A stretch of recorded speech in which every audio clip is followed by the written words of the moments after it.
கர்த்தருடைய பரிசுத்த நாமத்துக்கு மகிமை உண்டாவதாக. எரேமியாவின் புஸ்தகம் 33ஆம் அதிகாரம்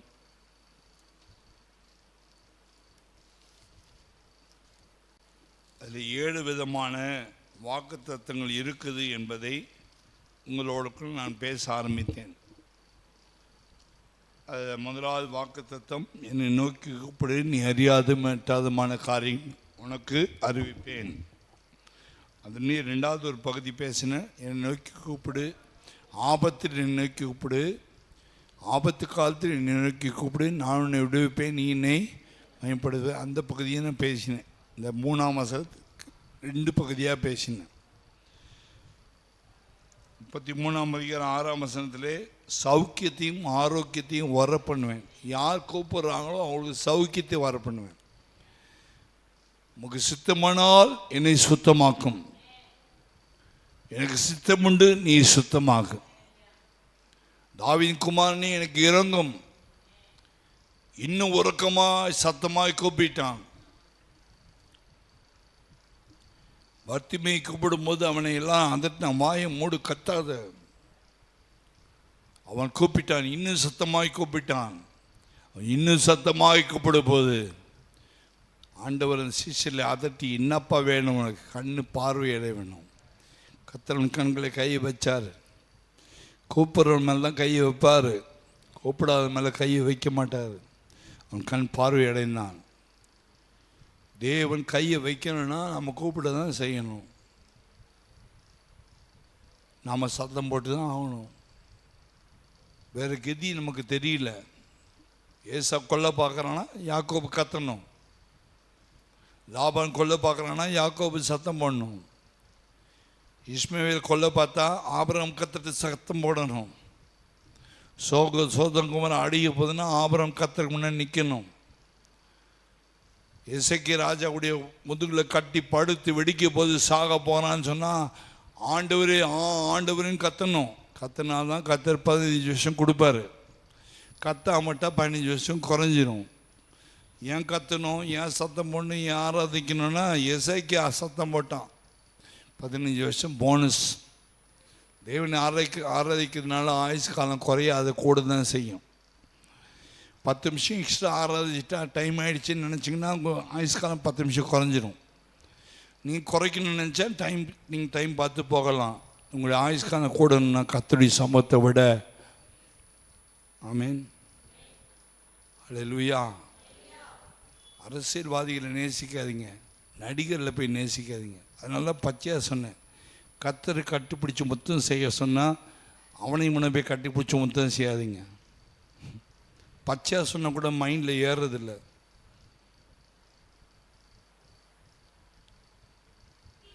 ஓட்டு போடல ஓட்டு போட மாட்டேன். ஏன் ஓட்டு போடணும்? என் ஓட்டு ஏசாமிக்கு மட்டும்தான். ஜெயிலில் வேணால் போடு, நான் ரெடி. என் ஓட்டு இயேசுக்கு தான். உலகத்தில் என் மைண்டு இல்லை. உலகம் எனக்கு முக்கியம் இல்லை. உலகம் செத்துருச்சு. உலகம் எனக்காக சிலுவையில் அறையப்பட்டிருக்குதுன்னு பவுல் சொல்கிறார். நான் சிலுவையில் அறையப்பட்டேன், உலகமும் எனக்காக சிலுவையில் அறையப்பட்டிருக்குது.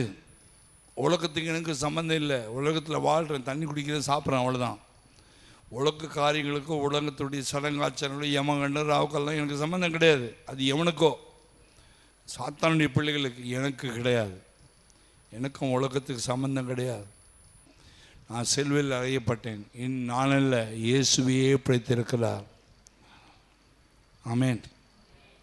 உலகத்தை விட்டு பிரியணும். மாறுபான சந்ததி விட்டு அபிஷேகம் பெற்ற உடனே பேதர் பிரசங்கம் பண்ணுறாரு. அப்போஸ் 2ஆம் அதிகாரத்தில் அபிஷேகம் பெற்று சபை உருவான உடனேயே ரொம்ப பெரிய உபதேசம் இல்லை. அப்போவே முதல் பிரசங்கமே என்ன தெரியுமா? முதல் பிரசங்கத்தில் என்ன தெரியுமா சொல்கிறாரு? அப்போஸ் 2ஆம் அதிகாரம், சபை அன்றைக்கி தான் உருவாச்சு. அன்னைக்கு தான் சபை உருவாச்சு. அன்னைக்கு தான் ஜனங்க 3000 பேர் சபையில் சேர்க்கப்பட்டாங்க. அன்னைக்கே முதல் பிரசங்கமே என்ன தெரியுமா? அவர் சொல்கிறார், பேதுரு சொல்கிறாரு, நாங்கள் ரட்சிக்கப்படுற வார்த்தைகளை நீ ரட்சிக்க பண்ண நாங்கள் என்ன செய்யணும்னு கேட்குறாங்க. அப்போஸ்தலர் 2ஆம் அதிகாரம் அந்த ஜனங்க கேட்குறாங்க, என்ன செய்யணும் அண்ணா, என்ன செய்யணும்? 37ஆம் வசனத்தில், கொத்தப்பட்டவர்களாகி பேதுருவையும் மற்ற அப்போஸ்தலரையும் பார்த்து, சகோதரரே, நாங்கள் என்ன செய்ய வேண்டும்? என்ன செய்யணும்? முதல் சபை, ஃபஸ்ட்டு சபை, 2000 வருஷத்துக்கு முன்னாடி முதல் சபை உருவாக்கப்பட்டது. பரிசுத்த ஆவியினால் தான் சபை உருவாக்கப்பட்டது. பெந்தேகோஸ்து நாளில் உருவாக்கப்பட்டது. அதனால பெந்தேகோஸ்து சபை நம்ம சொல்கிறோம். நீ பெந்தேகோஸ்தா, நீ செய்ய, அப்படி கிடையாது. சபையே முதல்ல பெந்தேகோஸ்து சபை தான். ஃபஸ்ட்டு ஆரம்பித்த சபையே பெந்தேகோஸ்து தான். பெந்தேகோஸ்து இல்லாமல் சபை இல்லை. பெந்தேகோஸ்து நாள் வராமல் சபையே வராது. சபையே உண்டானது பெந்தேகோஸ்து நாளில் தான். முதல் சபை உருவாக்கப்பட்டதே பெந்தேகோஸ்து நாளில். என்ன செய்யணும்னு கேட்டாங்க. பேதுருவை நோக்கி, நீங்கள் மனம் திரும்பி ஒவ்வொருவரும் பாவம் மன்னிப்புக்கென்று இயேசு கிறிஸ்துவின் நாமத்தினாலே ஞான ஸ்நானம் பெற்றுக்கொள்ளுங்கள். அப்பொழுது என்ன கிடைக்கும்? உங்களுக்கு பரிசுத்த ஆவியை பெறுவீர்கள். வாக்குத்தத்தமானது உங்களுக்கு 3000 பேராகி நீங்கள் மட்டும் கிடையாது, புதிய ஆத்துமாக்களுக்கு மட்டும் கிடையாது. வாக்குத்தத்தமானது உங்களுக்கும் உங்கள் பிள்ளைகளுக்கும் தேவனாகிய கர்த்தர் வரவழைக்கும் தூரத்திற்கு யாவருக்கும் உண்டாயிருக்கிறது என்று சொல்லி, பார்த்தீங்களா? அப்போ சொல்கிறார். அப்போ தூரத்திலிருந்து, தூர தேசங்கள், கனடா, இங்கிலாந்து, ஜெர்மனி, இந்த குரோம்பேட்டையில் கூட பச்சை இந்துக்களாக இருந்தீங்க. இயேசு இல்லாமல் இருந்தீங்க, விக்கிரகத்தை ஆராதிச்சிங்க. கர்த்தர் வரவழைத்து இளைப்பாதலை கொடுத்து ஞானஸ்தானத்துக்குள்ளே நடத்தி, வரம் எல்லாருக்கும் உரியது. உங்களுக்கும் உங்கள் பிள்ளைகளுக்கு கர்த்தராகி ஆண்டவர் தூரத்திலிருந்து வரவழைக்கிற குரோம்பேட்டிலேருந்து கூட கர்த்தர் வர வச்சு அவருடைய அபிஷேகத்தை ஊற்றிருக்கிறார். அவருடைய ஆவியை ஊற்றிருக்கிறார். தேவனுடைய ஆவி கோயிலில் வந்து இறங்கி இவ்வளவு ஆடுதில்லை, அது வேற ஆவி. அது உடுக்காவி. என்ன ஆவி? அது உடுக்காவி. இது உடுக்காவி இல்லை, பரிசுத்த ஆவி. அதுக்கு வித்தியாசம் உண்டு. நீ நானும் ஒன்றும் கை கோத்து போகாது அந்த ஆளுக்குள்ள. அது உடுக்காவி. நீ உடுக்காவி இல்லை, அபிஷேகம், பரிசுத்தாவி. அப்படி பரிசுத்தாவி அபிஷேகம் வாக்குத்தத்தமானது உங்கள் மேலே வந்த பிறகு இங்கே வேற, உடுக்காவி வேற, ஜீவாவி வேற. அல்லேலூயா. திறந்த மனசோடு கேளுங்க. அப்புறம் என்ன தான் சொல்கிறாருன்னு என்ன திட்டாதீங்க. வீட்டில் போயிட்டு உங்களை நடத்தணும்னு தான் கர்த்தர் வச்சிருக்காரு. நீங்கள் என்ன நடத்துனீங்கன்னா இந்த இடத்த விட்டு போயிடுவேன். ஆமேன். நான் உங்களை நடத்த தான் கர்த்தர் என்னை கொண்டு வந்திருக்காரு. நீங்கள் என்ன நடத்த வந்தீங்கன்னா ஊழியம் செய்ய முடியாது. என்ன நீங்கள் கேள்வி கேட்க முடியாது. கேட்டீங்கன்னா இங்கே இருக்க மாட்டேன். இனிமேல் ஒரு கேள்வி என்ன கேட்டால் இந்த இடத்த விட்டு போயிடுவேன்.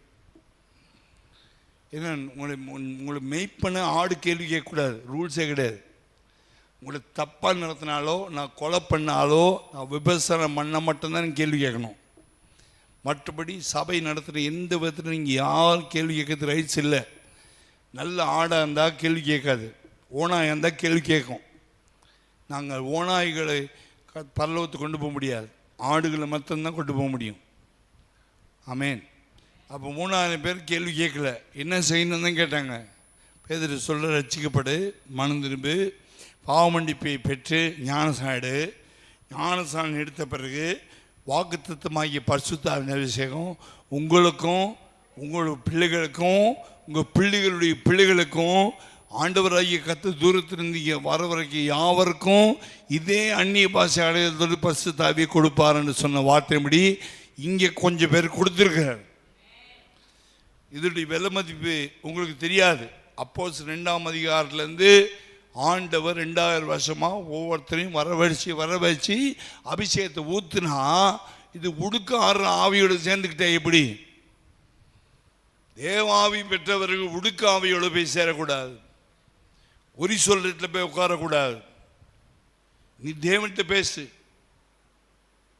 இந்த ஆள் எங்கே போயிட்டாங்க, எங்கே இருக்கிறாங்கன்னு கர்த்தர்கிட்ட போய் பேசு. ஏன் குறிக்கு சொல்லன்ட்டு போய் பேசுகிற? உனக்கு கர்த்தர் எங்கே போயிட்டா? செத்து போயிட்டாரா? தேவன் இறந்து போயிட்டாரா? இயேசு உயிரோடு இருக்கிறார். கர்த்தர்கிட்ட பேசு. காசு கொடுத்து குறி சொல்கிறேன்னு காசு கொடுத்து அவங்க இங்கே இருக்காங்க, இவங்க இங்கே இருக்காங்க, அது நீ பேசாத. நீ உடுக்க ஆவியோடு சேராத, பரிசுத்த ஆவியோடு இரு. ஹல்லேலூயா, ஹல்லேலூயா. கீழே வாசிங்க, கீழே வாசி. இன்னும் அநேக வார்த்தைகளால் சாட்சி கூறி மாறுபாடு உள்ள சந்ததி. என்ன சொல்லுங்க, எல்லாம் சொல்லுங்க. மாறுபாடு உள்ள சந்ததி பூமியில் இருக்குது. சூனியம் பண்ணுறவன் இருப்பான், செய்வனும் பண்ணுற இருப்பான், குறி சொல்கிற இருப்பான், மந்திரவாதி இருப்பான். இதெல்லாம் மாறுபாடான சந்ததி. உடுக்கு அடித்து ஆடுற ஆவி இருக்கும்.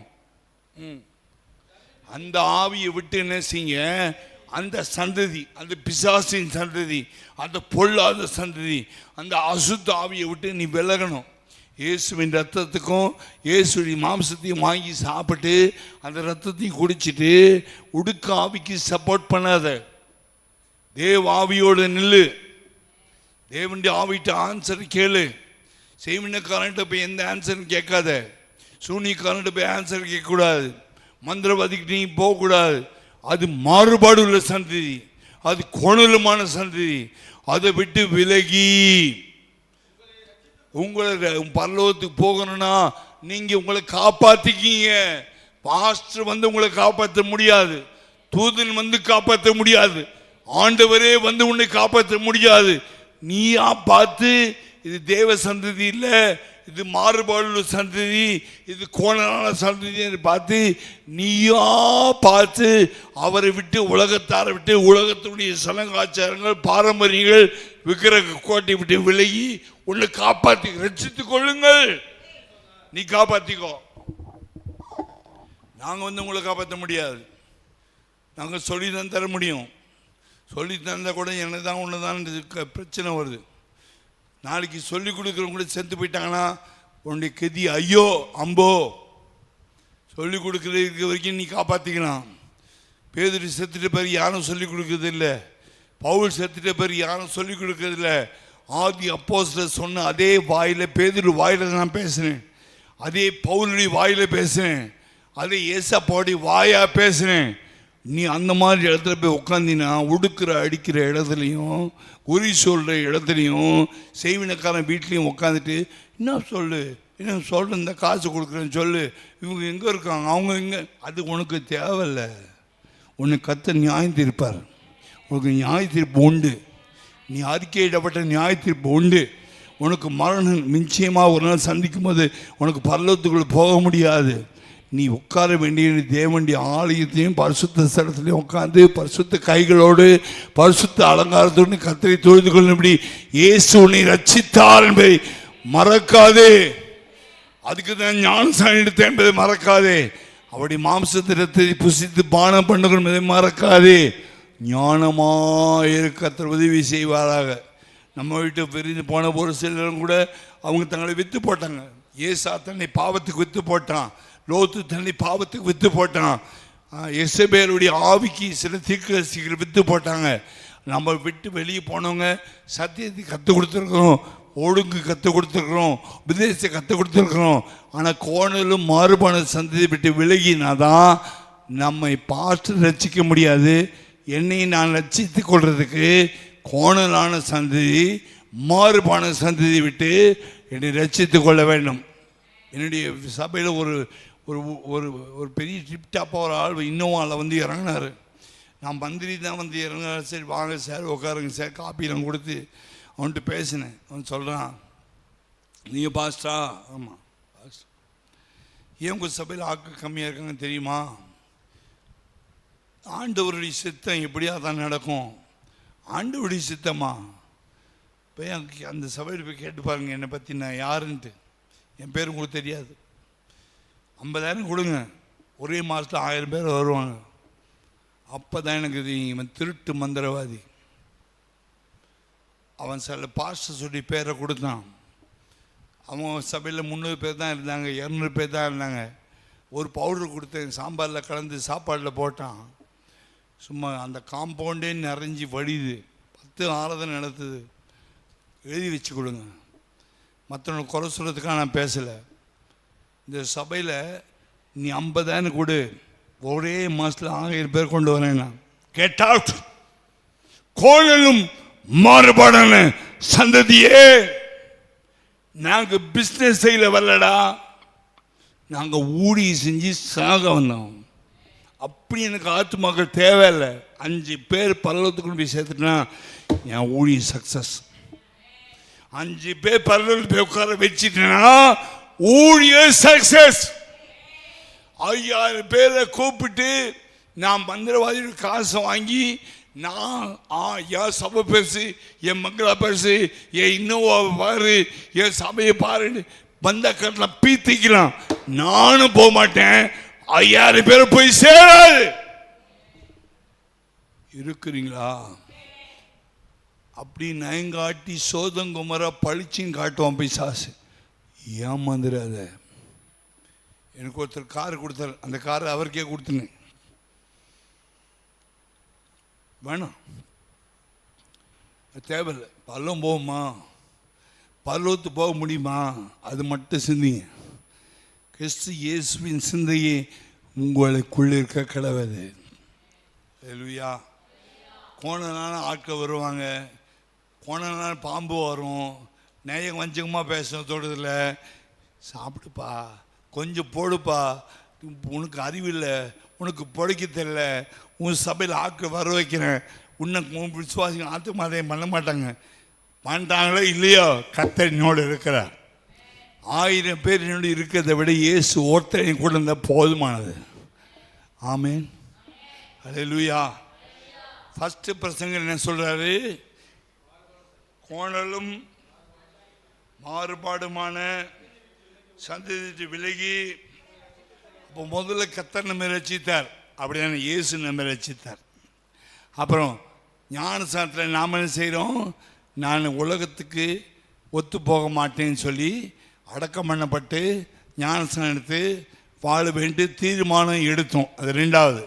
பரிசுத்த ஆவியின் அபிஷேகம் பெற்றுக்கொள்ளும் போது ஆவியை உள்ளே வந்து நமக்கு என்ன செஞ்சார்? தேவனுடைய ஆலயமாக கர்த்தர் நம்மை மாற்றியிருக்கிறார். 4வது, சபையில் கர்த்தர் ஊழியக்காரங்களையும் விசுவாசிகளையும் சபையும் பைபிளையும் கர்த்தர் கையில் கொடுத்துருக்கார். வேதத்தை விட பெருசு எவனும் கிடையாது. பைபிளை விட பெருசு எதுவும் கிடையாது. இயேசுவை விட பெருசு எதுவும் கிடையாது. வார்த்தையை விட பரிசுத்த ஆவியை விட பெருசு எதுவுமே இல்லை. ஆமீன். இந்த தெளிவு இருந்துச்சுன்னா அந்த தெளிவு இல்லாத இருந்திருப்பேன். ஆனால் நானும் அந்த மந்திரவாதிக்கிட்டே ஏமாந்திருப்பேன். ஆனால் அது கோணல், அது மாறுபாடு, அது கோணல், அது பிசாசு. அந்த சந்ததிக்குள்ளே போய் மாட்டக்கூடாது. நான் நரகத்துக்கு போயிடுவேன். என் 50,000 என்னை ரட்சிக்காது. கடன் வாங்கி 50,000 கொடுத்துடலாம், அது என்னை ரட்சிக்காது. அந்த மந்திரவாதி ரட்சிக்க மாட்டான்.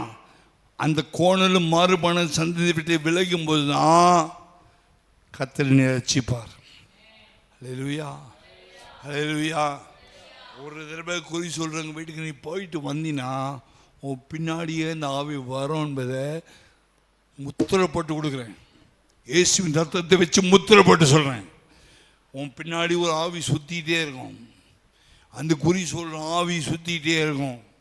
ஒரு வாட்டி மந்திரவாதி வீட்டுக்குள்ளே காலை வச்சிட்டின்னா, உன் காலடி இங்கே பட்டுச்சுன்னா நீ காசையும் வாங்கிக்குவான். உன் பின்னாடி ஒரு ஸ்பிரிட் அனுப்புவான். ஒரு கருத்து போன செத்து போன ஆவி உன் பின்னாடி வரும். அது கலக்கும், குடும்பத்தை கலக்கும், நீர்நாய் மாதிரி கலக்கும், குளத்து குட்டியை கலக்கிற மாதிரி கலக்கும். ஜபிக்க விடாது, வேதம் வாசிக்க விடாது, தூக்க மயக்கம் வரும், பயங்கரமான கொட்டாவி வரும், வேதனை உண்டாகும், தேவன் காரியத்தில் இஷ்டம் இருக்காது, உன் மனது இருண்டு போயிடும். அது பிசாசு படுத்தி கட்டுக்குள்ளே சங்கிலிக்குள்ளே நீ கட்டப்பட்டிருப்பான். உனக்கே தெரியாது. நான் நல்லதான் வரேன், நான் நல்லதான் இருக்கிறேன், நல்லதான் ஜெபம் பண்ணுறேன், உங்களுக்கே தெரியாது. நீங்கள் வஞ்சிக்கப்பட்டது உங்களுக்கே தெரியாது. ஆகினால மந்திரவாதிக்கிட்ட போகக்கூடாது.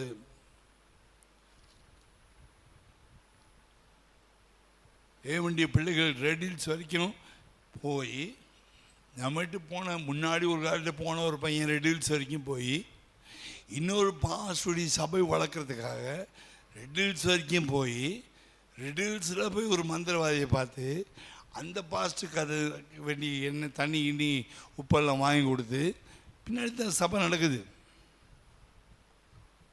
அந்த பையன் முன்னாடி சபை விட்டு போனவன், எப்பயோ 10 வருஷம் 15 வருஷம் முன்னாடி. யாரா இருக்கும்? பிசாசு மாதிரி யோசனை போடாத.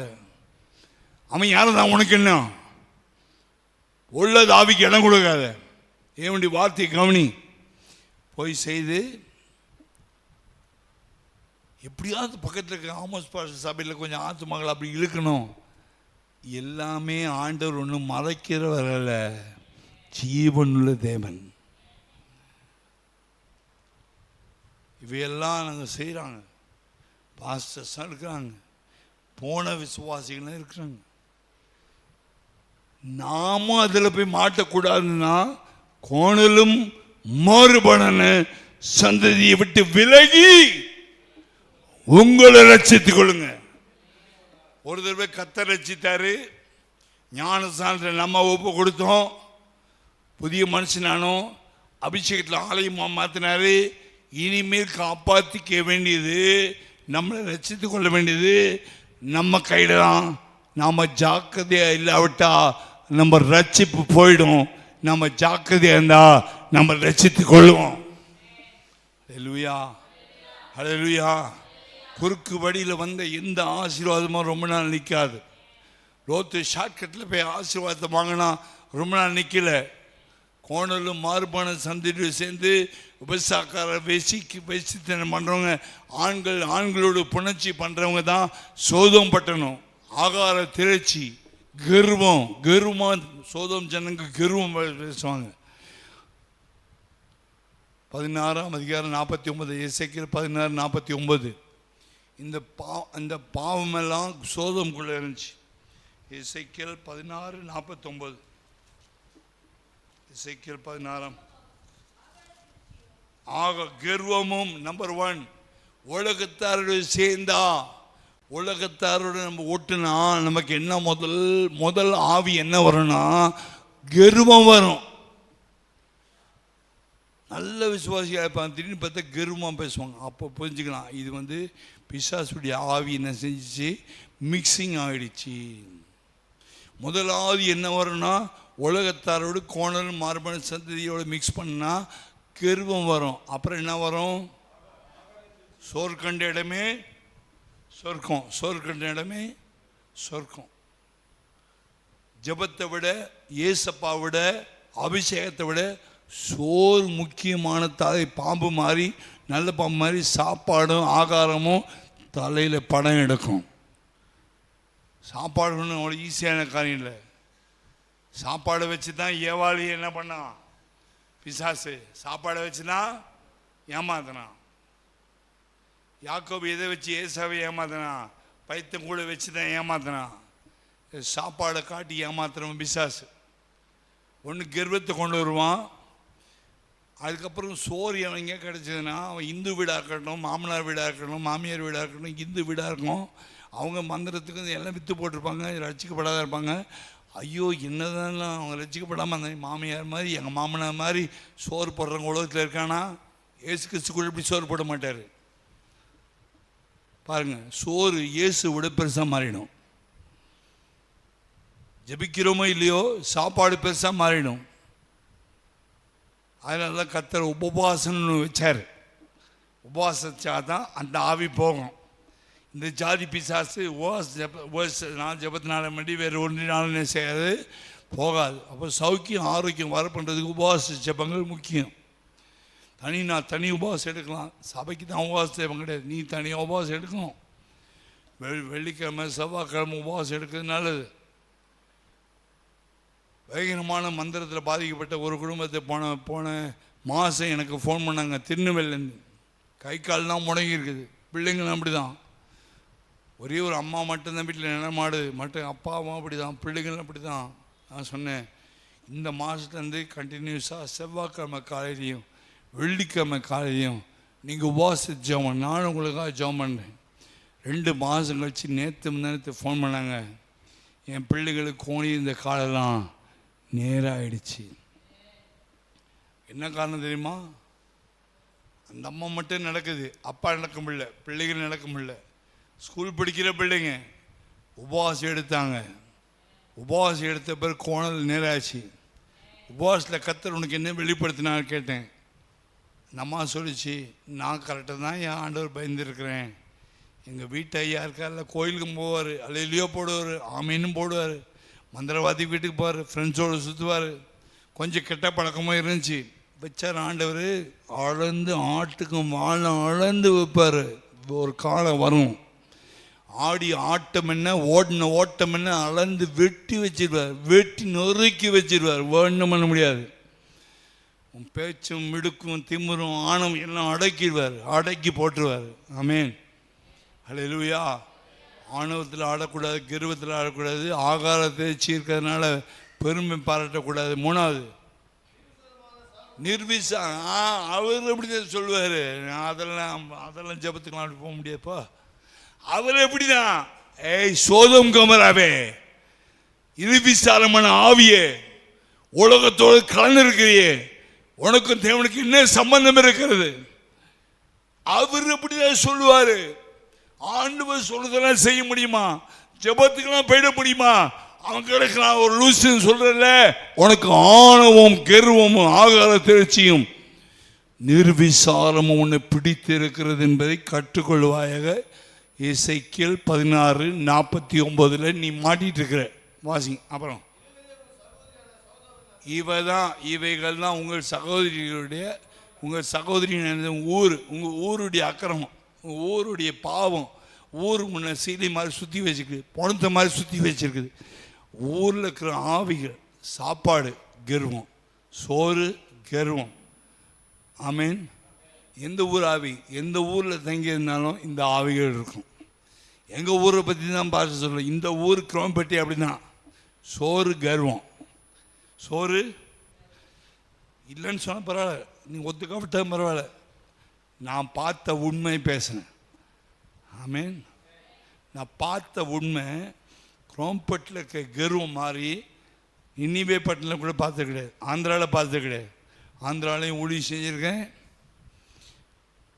தமிழ்நாட்டில் ஊழி செஞ்சுருக்கேன், மதுரையில் கூட ஊழி செஞ்சுருக்கேன், நாகர்கோயிலில் ஊழி செஞ்சுருக்கேன். இந்த ஊர் நிர்விசாரமாக சாங்கபாங்கமாக ஏனோதானோ, அவர் என்னத்து சொல்லுது, நம்ம என்ன கீழ்படுகிறது, அவர் என்னத்து சொல்லுது, நம்ம வேலை நம்ம செய்வோம், நல்லா திம்மம் குடிப்போம் தூங்குவோம், என்ன கோயில் ஜாபம், அதெல்லாம் தேவையில்லைங்க. நீ மாட்டிகிட்டு இருக்கிற சாத்தானுடைய சங்கிலிக்குள்ளே பிடிப்பட்டு இருக்கிற, உனக்கு ஜெபிக்க முடியல. இப்போ உன்னால் முன்ன மாதிரி ஜெபிக்க முடியலை, உன்னால் வேதத்தை வாசிக்க முடியலை, உன்னால் வசனத்தை கவனிக்க முடியல. வந்த உடனே கொஞ்ச நேரம் சோத்திரம் பண்ணுற, அப்போ எத்தனை மணிக்கு முடிக்கிறான்னு கெடிகாரத்தை பார்க்குற. உன்னுடைய கண்கள் பெருமையினால் நிரம்பி இருக்கிறது. நீ மாற்றிக்காவிட்டான் உன்னுடைய முடிவு ஐயோ. அல்லேலூயா. நிர்விசாரமும் கர்வமும் ஆகார தேர்ச்சியும் நிர்விசாரமும் அப்புறம் சாங்கோபாங்கம். என்ன பண்ணு, என்னதான் பண்ணிவிடுவார். இப்போ என்னதான் அவர் பண்ணுவார், கோயிலுக்கு என்ன பண்ணுவார், கும்பாச்சு. நான் கும்பாச்சு அடிக்க மாட்டேன், அவர் போட்டுருவார் கடைசியில். ஆமீன். நான் ஏன் உங்களுக்கு கும்பாச்சு அடிக்கணும்னு அதுக்கு அழைக்கப்படல. அன்பை காட்டுவேன், சொல்லிக் கொடுப்பேன், இரக்கத்தை காட்டுவேன், தயவை காட்டுவேன், திருத்தத்துக்கு முயற்சி பண்ணுவேன். திருந்த முடியாதா அப்படியே விட்டுருவேன்.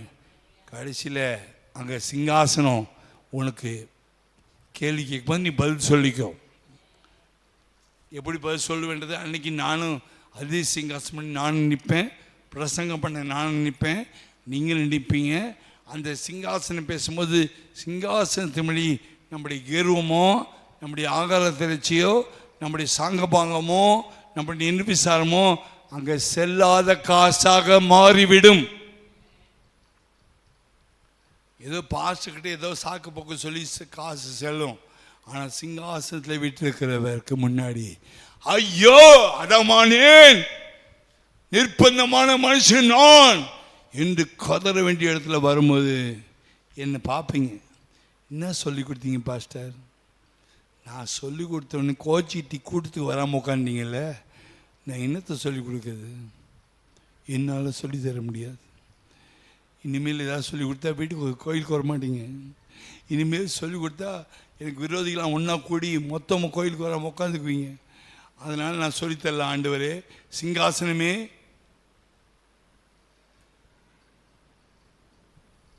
பதில் சொல்லிக்குவேன். நான்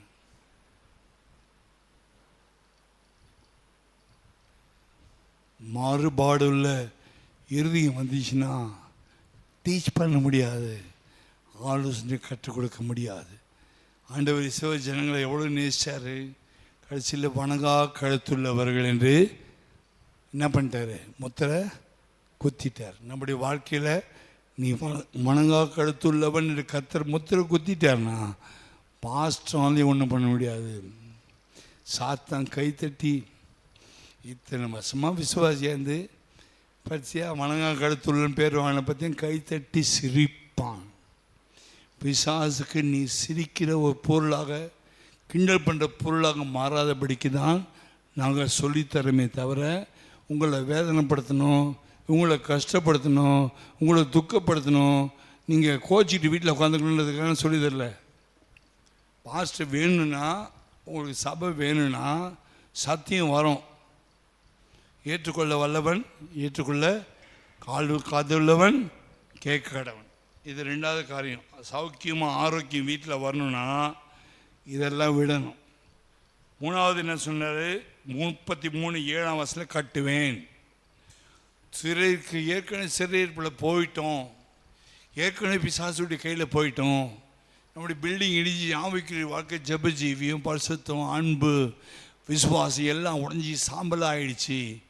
நெகேமியாவின் நாட்களில் கர்த்தர் என்ன செய்தார், பாபிலோனுக்கு போனவங்களை கொண்டு வந்து சாம்பலாக கிடந்தவைகளை சிறையிருப்பிலிருந்து கொண்டு வந்து பாபிலோன்லேருந்து கட்டபத்து கொண்டு வந்து நெகேமியா, செருபாபேல், எஸ்ரா போன்ற ஆட்களை கொண்டு வந்து திரும்பமாக எருசலேம் பட்டணத்தில் வந்து இடிந்து போனவர்களை எடுத்து கட்டி அதை திரும்பமாக ஒரு ஆலயமாய் செருபாபேலை வச்சு கட்டி அதுக்கு கிருபை உண்டாவதாக செருபாபேல் சொல்லும்போது, இது பலத்தினால் நடக்கிற காரியம், பலத்தினாலும் அல்ல, பராக்கிரமத்தினாலும் அல்ல, தேவனுடைய ஆவியினால தான் அந்த கட்டணம் எருசலேம் திரும்பமாய் மேப்பை விட்டு காலி ஆகி சாம்பல்களாய் ஆனதை திரும்ப கட்டுகிறவர் நம்முடைய ஆண்டவர்.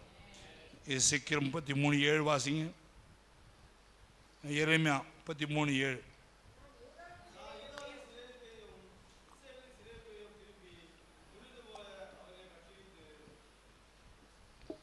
முன் இருந்தது போல, முன்ன நாம் ரட்சிக்கப்பட்ட புதுசில் சாதாரண ஒரு குடிசையில் அதே திண்ணி மேலே மணிபால வீட்டில், அதுக்கப்புறம் தட்சிணாமூர்த்தி வீட்டு மாடியில் இருக்கும்போது எப்படி ஃபயராக நெருப்பா, சிம்சோனை போல நெருப்பா நரிகளை கட்டி வாழை கட்டி சத்ருவை துரத்துற இடத்துல சபை இருந்துச்சோ அந்த இடத்துல திரும்பமாய் கர்த்தர் கொண்டு நிறுத்தணும்னு விரும்புகிறார்.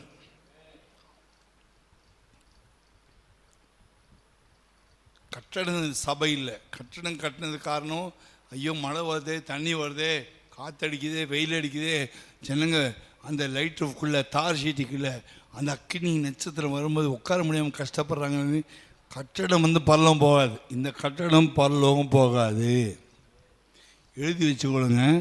சர்ச்சு கட்டுறதுனால கட்டடம் பரலோகம் போயிடாது. நீ தான் ஆலயம், நான் தான் ஆலயம். இந்த கட்டடத்தை விட காஸ்ட்லி நீங்களும் நானும் தான்.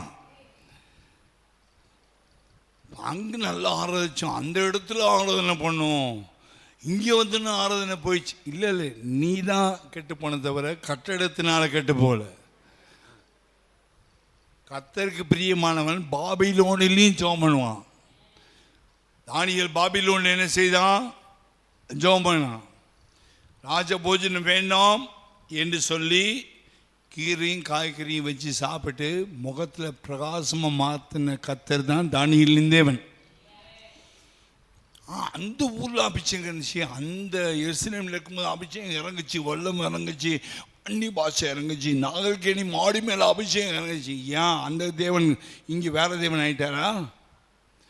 அதே தேவன் தான் பாபிலோனிலே தேவன், அதே தேவன் தான் எருசலேமின் தேவன், அதே தேவன் தான் ஆப்பிரிக்காலையும் தேவன், அதே தேவன் தான் இங்கிலாந்திலையும் தேவன், அதே தேவன் தான் ட்ரம்ப் குடிக்கிற அமெரிக்காலையும் அதே தேவன் தான்.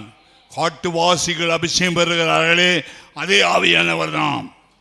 துணி இல்லாமல் கோமணம் கட்டியிருக்க காட்டுவாசிகள் பரிசுத்தை விட்டு அந்நிய பாஷை மனுஷனை பிடிச்சி கடிச்சு சாப்பிட்டு இந்த காட்டுவாசிகளை ரசிக்கிறாரே அவர்கள் பெற்ற ஆவியானவர் அதே ஆவியானவர் தான்.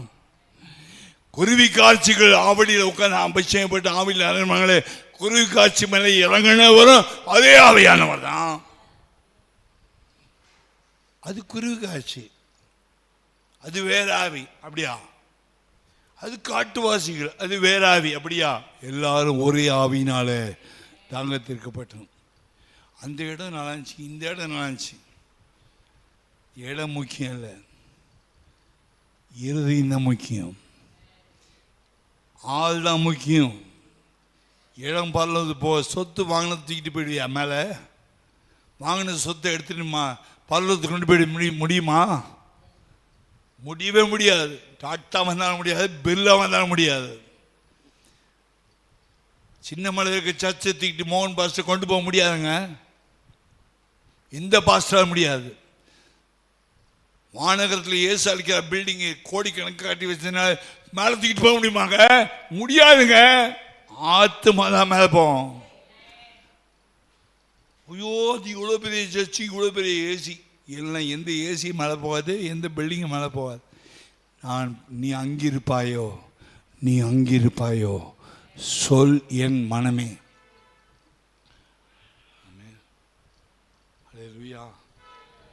பரிசுத்தர் கூட்ட நடுவில் ஒரு பாட்டு இருக்கு, பாடியிருக்கும் இல்லையா? அதுலேயும் அப்படி தான் இருக்கும். அப்போ நாம் பரிசுத்தருடைய கூட்ட நடுவில் போய் சேரணும்னா நீ எத்தனை வேணால் கட்டணம் கட்டு, உன் மேலே நான் பொறாமப்பட மாட்டேன். கட்டிட்டாலே அந்த மாதிரிலாம் என் இருதயம் வராது. எனக்கு அந்த இருதயம் கர்த்தர் கொடுக்கல, நான் வந்து பிரதிஷ்டை பண்ணி தான் கொடுப்பேன். ஆனால் நீ நிலையத்துக்கு போனீன்னா நான் அழுவேன்.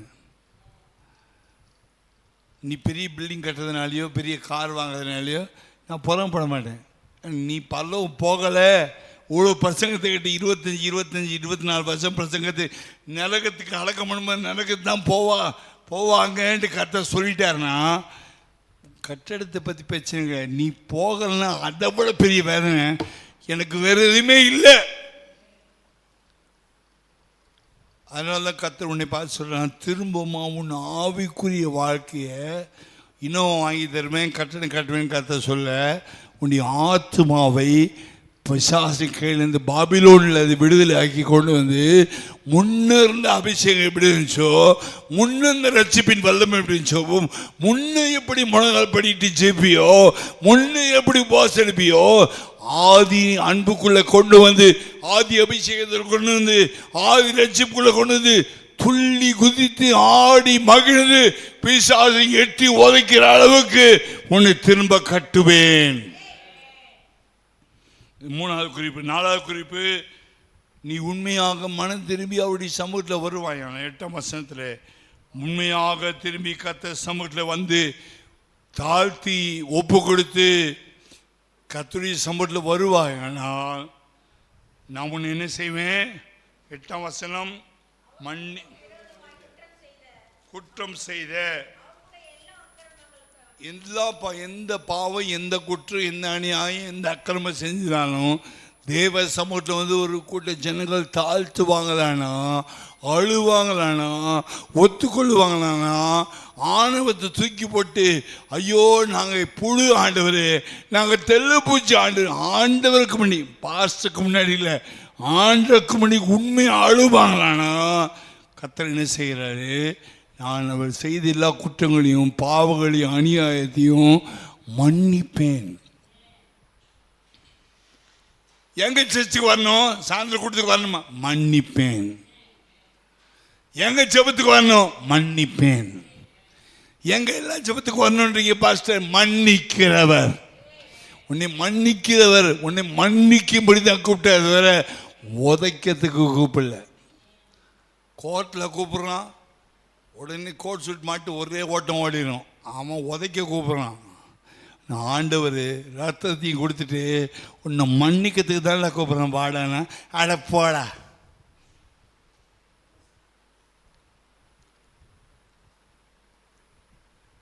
மாம்சத்தில் இருக்க ஒரு நடிகர்களுக்கு அவ்வளோ மரியாதை. அவனும் நரகத்துக்கு போகிறான், அவனை தேடி போகிறவனும் நரகத்துக்கு போகிறான். ஆண்டவர் சொல்கிறார், உன் குமாரன் கோபம் கொள்ளாதபடிக்கு, வழியில் நீங்கள் அழியாதபடிக்கு நீங்கள் வழியில் அழியாதபடிக்கு நீங்கள் வந்து அவரை என்ன செய்யுங்க, முயா முத்தம் பண்ணும். ஒரு பையன் தப்புன்ட்டான், வீட்டில் பயங்கரமான தப்பான்ட்டான். ஊரே அடிக்க வந்துச்சு, ஊரே வாசல் நிற்குது. அந்த பையன் அப்பா கிட்ட டேடின்னு கட்டி பிடிச்சி முகத்தில் முத்தம் கொடுத்துட்டான். அவர் அர்த்தம் என்ன தெரியுமா? அப்பா நான் மிஸ்டேக் பண்ணிட்டேன், வாயில் சொல்ல ஒரு முத்தம் கொடுத்துட்டானா, சரிடா. இவ்வளோ பேர் 1000 பேர் நிற்கிறாங்க. உள்ளே போய் உட்காரப்போ, டாடி நான் கேரண்டி, நான் உனக்கு கேரண்டி நிற்கிறேன், நான் பார்த்துக்கிறேன், இந்த 1000 பேர் நான் பார்த்துக்கிறேன், நீ என்ன தப்பு செஞ்சு நான் பார்த்துக்கிறேன். அதுக்கு தான் கோயிலுக்கு வா. நீ என்னை முத்தம் கொண்டு கூப்பிட்ற காரணம், உனக்கு 1000 பிசாசு வந்தாலும் என்னை முத்தம் கொடுத்துட்டல, நான் அந்த பிசாசுகளை பார்த்துக்கிறேன்ட்டு கேரண்டி கொடுக்கறது தான் கர்த்தர் கூப்பிடுற. தவிர உன்னை அசிங்கப்படுத்தி நாசம் பண்ணுறது கர்த்தர் கூப்பிடுற. மன்னிப்பேன். எதுக்கு சர்ச்சுக்கு வரணும்னா உனக்கு மன்னிப்பு கிடைக்கும். ஆணவத்தில் ஆடக்கூடாது. எனக்கு தெரியும், என்ன ஆண்டவர் எங்கே வேணால் மன்னிப்பார், புளிய மரத்து மேலே கூட மன்னிப்பார். சொல்லாத. நீ புளிய மரத்து மேலே ரசிக்கப்படலையே, நீ புளிய மரத்து மேலே ஆப்போசிட் பற்றி எடுக்கலையே, நீ புளிய மரத்தில் போய் நீ ஞானசானம் எடுக்கலையே, நீ ஆலயத்தில் வந்தானு மன்னிக்கப்பட்ட, நீ ஆலயத்தில் ரசிக்கப்பட்ட. எல்லாரும் ஹாஸ்பிட்டலில் போய் பிள்ளையை பார்த்துக்கிறாங்கன்னா ஒரு அம்மா சொல்லிச்சான், மாமரத்தில் ஏறி தான் நான் பிள்ளைய பார்த்துக்குவேன். ரொம்ப ஆணவம் இல்லை? மாமரத்தில் போய் பிள்ளையை பார்த்துக்கிட்டா என்ன ஆகும்? லேபர் வேர்டில் போய் பிள்ளையை பார்த்துக்கணும். நான் மாமரத்தில் ஏறினா குழந்தை பிறக்காதா, ஏறி பத்துக்கு போ. 2 பேர் மேலே பொத்துன்னு சாவுங்க. ஆலயத்தில் வரணுன்றது முக்கியமான காரியம். ஆமென். ஆலயத்தில் வர்றது ரொம்ப முக்கியம். ஏசாயா 56ஆம் அதிகாரம். நான் உங்களுக்கு கட்டியும் போடல, அடிக்கவும் இல்லை, உங்களுக்கு சங்கிலி போட்டு கட்டுற பாஸ்டம் கிடையாது. ரட்சிக்கப்பட்ட எந்த சபைக்கு இதே சத்தியம்தான். இந்த சபைக்கு மற்ற கிடையாது, எந்த சபைக்கு இதே சத்தியம்தான். ஏசாயா 56ஆம் அதிகாரம். கட்டுவேன் கற்பம் மன்னிப்பேன் சொன்னாரே, எதுக்கு அவர் மன்னிக்கிறாருன்னா 56ஆம் ஏசாயா 56:4 என் ஓய்வு நாட்களை ஆசிரித்து எனக்கு இஷ்டமானது, உனக்கு இஷ்டமானதில்லை, எனக்கு இஷ்டமானதை தெரிந்து கொண்டு என் உடன்படிக்கையை பற்றி கொள்கிற அண்ணன்களை குறித்து கர்த்தர் சொல்வது என்னவென்றால், நான் அவர்களுக்கு மறுபடியும் புளிய மரத்து மேலேயும் மாமரத்து மேலேயும் சொல்ல, என் ஆலயத்திலும் என் மதில்களுக்குள்ளும் குமாரருக்கும் குமார்த்திகளுக்கும் உரிய இடத்தையும் கீர்த்தியையும் பார்க்கிலும் உத்தம இடத்தையும் கீர்த்தியையும் கொடுப்பேன். என்றும் அழியாத நித்திய நாமத்தை அவர்களுக்கு அருவேன். கர்த்தரை சேவிக்கும், கர்த்தரின் நாமத்தை நேசிக்கும், அவருக்கு ஊழியக்காரராக இருக்கும், அவரை சேர்ந்து ஓய்வு நாளை பரிசுத்த குளிச்சலாக்காதபடி ஆசிரித்து என் உடன்படிக்கை பற்றி கொண்டிருக்கிற அந்நிய புத்திரர் அனைவரையும் நான் என் பரிசுத்த பர்வதத்துக்கு கொண்டு வந்து. ஆலயம் என்பது பரிசுத்த பர்வதம். பரிசுத்த பர்வதம். மோசே மேலே மலை ஏறி போகும்போது அங்கே எரிகிற அக்னிக்குள்ள ஒரு செடி எரிஞ்சு போகலை, அது பரிசுத்த பர்வதம். ஆலயத்தை என்ன சொல்றாரு? பரிசுத்த பர்வதத்தை கொண்டு வந்து என் ஜெப வீட்டிலே அவளை உதைப்பேன். அப்படியே போட்டிருக்காரு. சர்ச்சை கொண்டு கர்த்தர் உதைக்க தான் பாஸ்டர் கூப்பிட்றாரு. நினைக்கிறீங்களே? தப்பான்னு நினச்சிட்டீங்க ஆண்டவரை. உங்கள் இயேசுவை நீங்கள் தப்பாக புரிஞ்சுக்கிட்டீங்க. உங்களை நடத்துகிற பாஸ்டையும் தப்பாக புரிஞ்சுக்கிட்டீங்க. உங்களை அடிமைப்படுத்தி உங்களை உதைக்கிறதுக்கு கூப்பிடல. நீங்கள் அடிமையும் கிடையாது. இயேசுவால் ரட்சிக்கப்பட்டவங்க. இயேசுவின் நாமம் நெத்தியில் இருக்குது. ஞானசாரணை எடுத்திருக்கீங்க. நல்லா கவனிங்க, காது கொடுத்து கவனிங்க. இயேசுவின் நாமம் நெத்தியில் இருக்குது. பரிசுத்தாவியை பெற்றிருக்கிறீங்க. அவருடைய மாம்சத்தை சாப்பிட்றீங்க, ரத்தத்தை புசிக்கிறீங்க. அவருடைய ரத்தத்துக்கும் அவருடைய மாம்சத்துக்கும் அவருடைய எலும்புகளுக்கும் நாம் பங்காளியாக இருக்கிறோம். நான் விஜயுடைய பங்காளி இல்லை, நான் ஸ்டாலினுடைய பங்காளி இல்லை. இயேசு தான் ரத்தம் கொடுத்த பங்காளி. அவருடைய ரத்தத்துக்கும் அவருடைய மாம்சத்துக்கும் பங்காளி. கத்திய சாவத்துக்கு ரெடி. நீ ஏற்றுக்கொண்டாலும் சரி ஏற்றுக்கொள்ளாவிட்டாலும் சரி, ரட்சிக்கப்பட்ட இயேசுவின் ரத்தத்துக்கும் மாம்சத்துக்கும் பங்காளி. ஆமென். ஊரில் 1000 பங்காளி இருக்கலாம், அந்த பங்காளி ரத்தம் கொடுக்கல, எனக்கு பங்காளி இயேசு கிறிஸ்து. அவருக்கு நான் பங்காளி. அவர் ரத்தம் கொடுத்தார். இந்த பூமியில் எவனா ஒருத்தன் உன்னை மீட்டெடுக்கிறதுக்காக உங்கள் கடந்தொல்லையில், உன் வியாதியில், உன் பலவீனத்தில், உங்கள் ஊருக்காரங்க நான் ரத்தம் 10 பாட்டில் கொடுத்து உனக்கு கோடி பணம் கொடுத்து உன் வியாதியை சோமாக்கன்னு சொல்லியிருந்தான். இன்றைக்கே நான் சொல்கிறேன், நான் பிரசங்கிக்கிற இயேசு போய். ஒரு ஆளை காட்டுங்க, உங்கள் ஊரையை காப்பாற்றின ஒரு ஆளை காட்டுங்க. உலகத்தை காப்பாற்றின வேணாம், ஒரு ஆள் அந்த எங்கள் ஊருக்கு நல்லவனாக இருந்தான். யார் சாவு பண்ணாலும் 10 பாட்டில் ரத்தம் கொடுப்பான். யார் சாகமாக இருந்தாலும் அவனுக்கு 1 கோடி ரூபாய் கொடுத்து ஐசியூப்படி காப்பாற்றினான். எங்கள் ஊரில் சாவே நடக்காது. அந்த ஆளால் எங்கள் ஊருக்கு பாதுகாக்கப்படுது. ஒரு ஆளை காட்டுங்க, எனக்கு காட்டுங்க, முடிஞ்சா காட்டுங்க. ஒரு மந்திரவாதி கூட இருக்கட்டும், சூனியக்காரனா கூட காட்டுங்க. அப்படி ஒரு ஆள் நீங்கள் காட்டிட்டீங்கன்னா இயேசு பெரியவர் என்பதை நான் பிரசங்கம் பண்ண மாட்டேன். முடியுமா? 1000 ஆணவத்திலும் கர்வத்திலும் பேசுகிறோமே, ஒரு ஆளை காட்டுங்க. எனக்கு தெரிஞ்சு இயேசு முழு உலகத்தை காப்பாற்றின ஒரே இரட்சகர், ஒரே ரத்தம், ஒரே ஜீவன், ஒரே சுவாசம், ஒரே வல்லமை, எல்லாரும் குணமாக்குற ஒரே வல்லமை, 844 கோடி மக்களையும் அனைத்து சேர்க்கக்கூடியவர், மன்னிக்கக்கூடியவர், கட்டுகிறவர், அரவணைக்கிறவர், மன்னிக்கிறவர் இயேசு ஒருவர் தான் எனக்கு தெரியும். வேறு யாராவது தெரிஞ்சா எனக்கு காட்டிப்போ.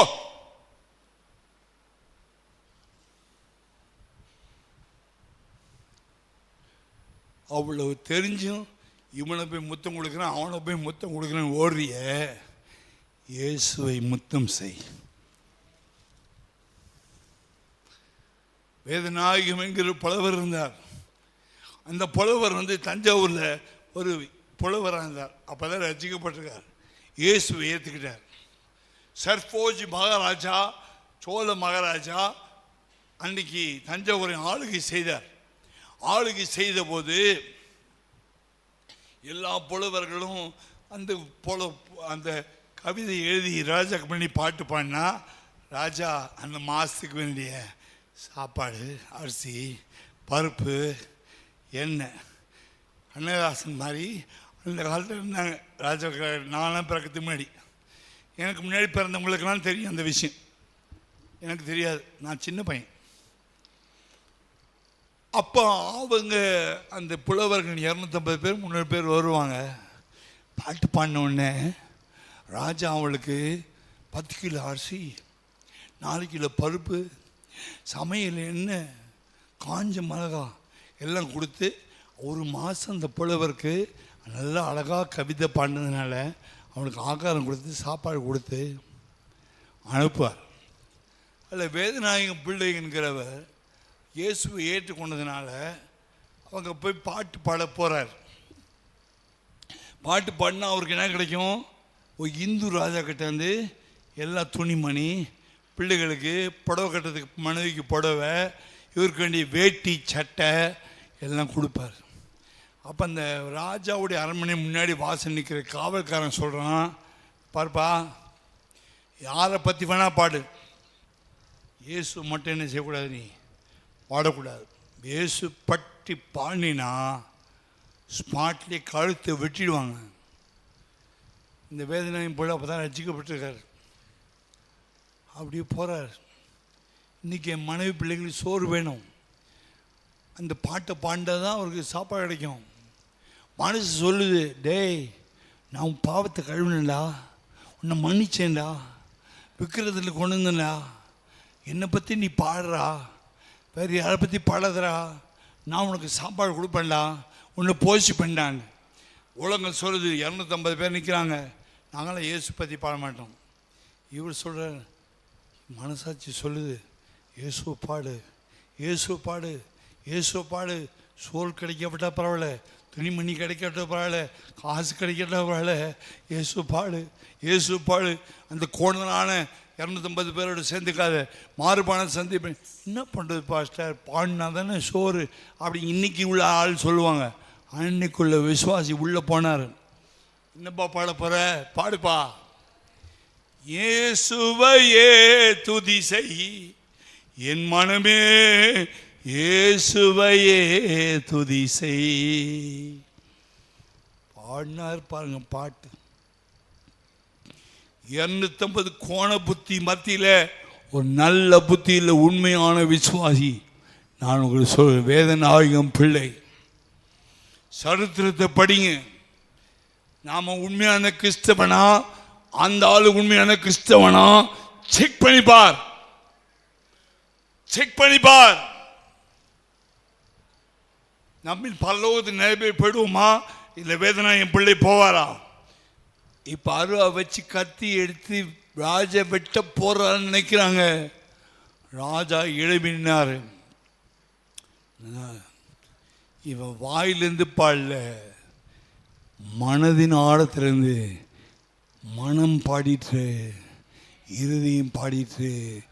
வாய் மாற்றி பாட நினைச்சாலும் இருதயம் இயேசுவை பாடுதியா. இவனுக்கு அடி விடும் கொலை விடும் தெரிஞ்சு கூட அவன் பாடினான் இல்லையா. அந்த மற்ற 250 பேர் கொடுத்து 10 கிலோ அரிசினா இவனுக்கு 20 கிலோ ஒரு இந்து ராஜா கொடுத்தாரு. இருக்கிறீங்களா? ரெட்டிப்பான நன்மை தருகிற ஆண்டவர். நம்பிக்கையுடைய சிறைகளே அரணுக்கு திரும்புங்கள், ரெட்டிப்பான நன்மை தருவேன், இன்றைக்கே தருவேன். அல்லேலூயா. இந்த ஆண்டவர் யாருன்னு கொஞ்சமாக தெரிஞ்சுங்க. சும்மா வருஷங்கள் போச்சுன்னு சொல்லாதீங்க. அந்த வேதநாயகம் பிள்ளை ரசிக்கப்பட்டு 1 மாதம் தான் ஆச்சு. கத்தி கழுத்து மேலே விழும். ஆனால் மனம் சொல்லுது, மனமே மனமே இயேசுவையே துதி செய். நம்மளாம் என்ன பண்ணியிருப்போம், ஏதாவது எஸ்பி பாலசுப்ரமணியம் பாட்டு இருக்குதா செக் பண்ணி பார்த்து என்ன பண்ணுறது, ஆளுக்கு ஏற்ற இடத்துக்கு ஏற்ற மாதிரி நாடகம் போட்டு வந்திருப்போம். நாடகம் போடாது, செத்தானும் இயேசுக்காக சாவு. அதுதான் விசுவாசி. ஆமென். இந்த சபையில் கற்றுக் கொடுப்போம். அதெல்லாம் ஏசி போட்டு 10,000 பேர் வச்சுருக்காங்களே, அதெல்லாம் கற்றுக் கொடுக்க மாட்டாங்க. நீங்கள் என்னென்ன சத்தியாக உயிரோடு இருக்கிற பிரச்சனை கிடையாது. எனக்கு தசமகத்தை போட்டு காணிக்க போடு. இந்த கூட்டம் காணிக்க, சாயந்தரம் கூட்டம் காணிக்க, 8 ஆராதனை காணிக்க, உபவாச ஜெபத்தில் காணிக்க, சகோதரிகள் ஜெபத்தில் காணிக்க, சனிக்கிழமை காணிக்க, வெள்ளிக்கிழமை பாருங்கள். ஒரு 2 வாரம் உங்களுக்கு லீவ் விட்டுறேன் சேர்ச்சி. மற்ற சபையில் போய் பார்த்துங்க, எத்தனை காணிக்க எடுக்கிறேன் எல்லா கூட்டத்துக்கு போங்க. நாங்கள் காணிக்க பாட்டியை நிறுத்திட்டோம். இயேசுவையே துதி செய், அவர் என்னை போஷிப்பார். செல்ல தங்களுடைய உள்ளத்தின் ஆழத்தில் கத்தர் நேசி கொடுக்குறாங்க. அது கத்தர் அவர்களை அதுக்கு வேண்டிய அளவுக்கு கட்டுவிப்பார், மன்னிப்பார். அல்லேலூயா. மன்னிக்காத தெய்வங்களுக்கு போய் கொடுக்குறவங்களும் உண்டு. திருப்பதி மலை சந்திரபாபு நாயுடு 200 கோடி தங்கத்தை கொண்டு போய் கொடுத்துட்டு வந்தால் அவர் நினைக்கிறார், நம்ம பண்ண பாவத்துக்கு, அநியாயத்துக்கு, அக்கிரமத்துக்கு சாமி மன்னிக்க. அது மொட்டை அடிக்கும். அது ஏன் மன்னிக்குது? மொட்டை தான் அடிக்கும். ஆமேன். எந்த சாமி மன்னிக்குமா? திருப்பதி சாமி மன்னிக்குமா? மொட்டை அடிக்குமா? மொட்டை தான் அடிக்கும். நம்முடைய சாமி மொட்டை அடிக்க மாட்டார், கட்டுவார், மன்னிப்பார். நாம் கொடுக்கும்போது அவர் மன்னிப்பார். அந்த சின்ன பையன் அப்பாவுடைய முகத்தில் வந்து சக்குன்னு ஒரு முத்தம் வச்சான் பார்த்தீங்களா? அந்த அப்பா சொல்கிறாரு, தம்பி மகனே, நீ தப்பு செஞ்சிட்டேன்றதை உன் ஒரு முத்தமே சொல்லிடுச்சு. வாய் தந்து நீ இன்னும் தப்பு செஞ்சு சொல்ல வேண்டியதில்லை. என்னை முத்தம் கொடுத்துட்டல, நான் அப்பா தானே, நீ போய் உள்ளே உட்காரு. உன் மேலே எவனோ கை வச்சா பார்த்துக்கலாம், நான் கேரண்டி. ஏன் ஆண்டவரை வந்து முத்தம் செய்யணும்னா, தேவனே நமக்கு கேரண்டி. இது ஏன் புள்ள என்ன நீ காலையில் முத்தம் கொடுத்துட்டு போச்சு, சாயங்காலம் கொடுத்துல நீ முத்தம் கொடுத்துட்டு போச்சு, இவங்க மேலே கையை வச்சு நான் பாரு வெட்டிடுவேன். அதான் தேவன், நம்முடைய ஆண்டவர் தான். நாங்கள் உங்களை கட்டாயப்படுத்துறதுக்கும், காலில் மிதிக்கிறதுக்கு, உங்களை கேவலப்படுத்துறதுக்கு, உங்களை அசிங்கப்படுத்துறதுக்கு சர்ச்சுக்கு வாங்கன்னு சொல்லி திட்டுறது கிடையாது. நீ முத்தம் கொடுத்தா நல்லா இருப்ப. இயேசுவை முத்தம் கொடுத்தா நல்லா இருப்ப. இயேசுவையே துதி செய். அவன் முத்தம் கொடுத்தான். ராஜா எழுந்து கைத்தட்டி வாழ்த்தி, அத்திவரத்துக்கு பதிலாக 20 கிலோ அரிசி வந்துச்சு. என்ன கிடைக்க சர்ச்சுக்கு போனா? எதுக்கு சர்ச்சுக்கு போனோம்? இன்னத்துக்கு அவர் கூட்டம் வைக்கிறாரு.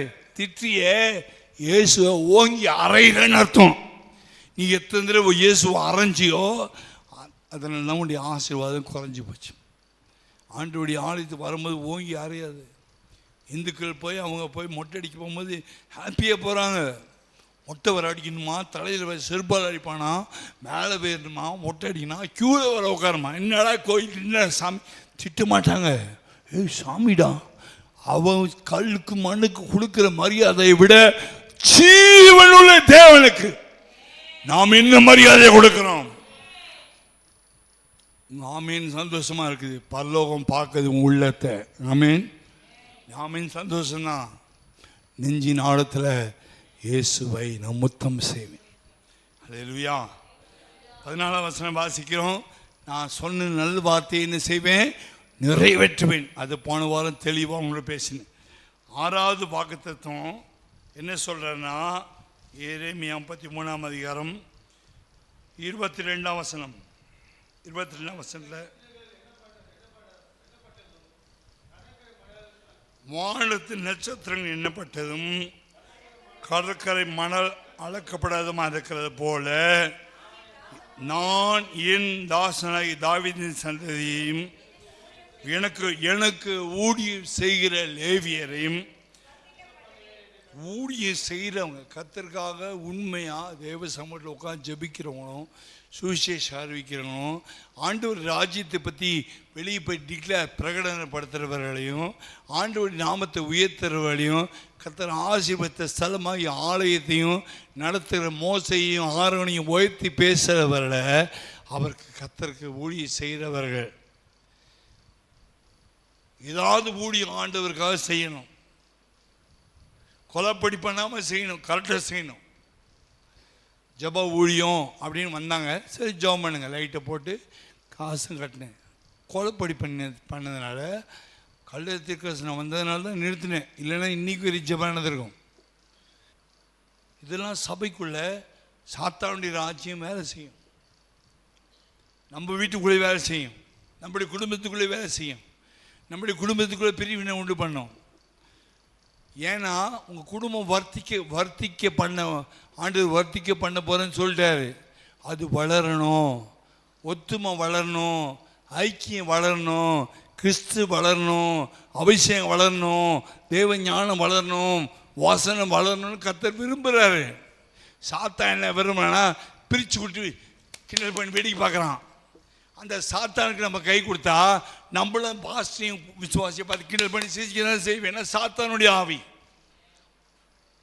தேவனை இணைக்கிறவர், சாத்தான் பிரிக்கிறவன். ஆமென்.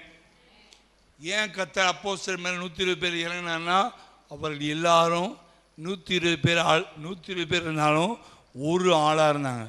ஒருமனப்பட்டு ஓரிடத்தில் ஒருமனப்பட்டு கூடியிருந்தாங்க. கூட்டம் முடிச்ச உடனே அவங்க நான் இப்படி மூஞ்சி திருப்பிக்கிறேன், நீ அப்படி மூஞ்சி திருப்பிக்கோ அப்படி 120 பேரும் போகலை, போக மாட்டாங்க. அது மாம்சம், பச்சை மாமிசம். 120 பேரை கர்த்தர் ஒரே ராத்திரியில் 3000 பேரை கொண்டு வந்து கர்த்தர் சேர்த்து வர்த்திக்க பண்ண காரணம் சபையில் ஒரு மனம். அப்போஸ்தலர் 2ஆம் அதிகாரத்தில் போய் வாசித்து கொள்ளுங்க. ஒரு மனப்பட்டாங்க, ஐக்கியமாக இருந்தாங்க. சபைக்குள்ள பிரிவினை கொண்டு வர முடியல. பிரதான ஆசாரியர்கள் மூலமாக தான் பிரச்சனை கொண்டு வந்தாங்க, தவிர உள்ள சபைக்குள்ள பிரச்சனை வரல. 12 பாஸ்டர் இருக்காங்க. பேதுரு, யோவான், யாக்கோபு, அந்திரேயா, மத்தேயு, இன்னொரு சின்ன யாக்கோபு, பெரிய யாக்கோபு, அது கீழே ததையு, தோமா, 12 பேர் இருக்காங்க. 12 ஊழியக்காரலாம் ஐக்கியமாக இருக்காங்க, விசுவாசிகள்லாம் ஐக்கியமாக இருக்காங்க. ஒருத்தரும் ஊழியக்கார கேள்வி கேட்கல, ஒருத்தர் ஒரு விசுவாசி இழிவாக பார்க்கல. இவனா இவளா அந்த திமிரெலாம் சபையில் வரல. சோதம் குமரன் சபையில் இல்லை, கர்ப்பத்தின் ஆவி சபையில் இல்லை. இவங்களுக்கு சோத்திரம் பண்ண மாட்டேன், நீ எனக்கு சோத்திரம் பண்ணாத, நீ நாத்தம் முடிச்ச பிசாசு, நான் வாசனை பிசாசு. இது வாசனை பிசாசான், அது நாத்தம் முடிச்ச பிசாசான். ரெண்டுமே பிசாஸ் தான். சோத்திரம் பண்ண மாட்டேன்னு சொல்கிறதும் சோத்திரம் பண்ணால் மூஞ்சி ரெண்டுமே பேய் தான். கர்த்தர் பேய் கூட்டமெல்லாம் அழைக்கலை, ராஜரிகம் ஆசாரிய கூட்டமே அழைச்சார். ஹல்லேலூயா, ஹல்லேலூயா. எப்படி அழைச்சார் அவர்? வெளிப்படுத்தல் 1ஆம் அதிகாரம் 6ஆம் வசனம். சீக்கிரம் முடிக்கணும். இந்த ஒரு பாயிண்ட்டாக நம்மளுக்கு வர்த்திக்க பண்ணுவேன். கர்த்தர் நம்முடைய குடும்பங்களையும் நம்முடைய வீட்டையும் சபையும் வர்த்திக்க பண்ணணும்னா, நாளைக்கு சாவுன்னு ஒன்று நினைச்சு வச்சுங்க. சபை ஒரு மணி மனுஷன் என்ன செய்யும்? ஒரு ஆள் வயசானவங்க இறந்து போயிட்டாங்க, என்ன செய்யணும்? சபை பாஸ்டர் நாங்கள் ஒன்றா வரோம். அவங்க ஒரு ஏழை ஆளுக்கு 1000 ரூபா கொடுக்குறோம். 20 பேர் சேர்ந்து 1000, 20,000 வச்சுங்க பாஸ்டர். உங்களால் முடிஞ்சு நீங்கள் போட்டு பெட்டி செய்யுங்க, குழி எடுங்க, அடக்காரன் நடத்துங்க, நாங்கள்லாம் கூட நிற்கிறோம்.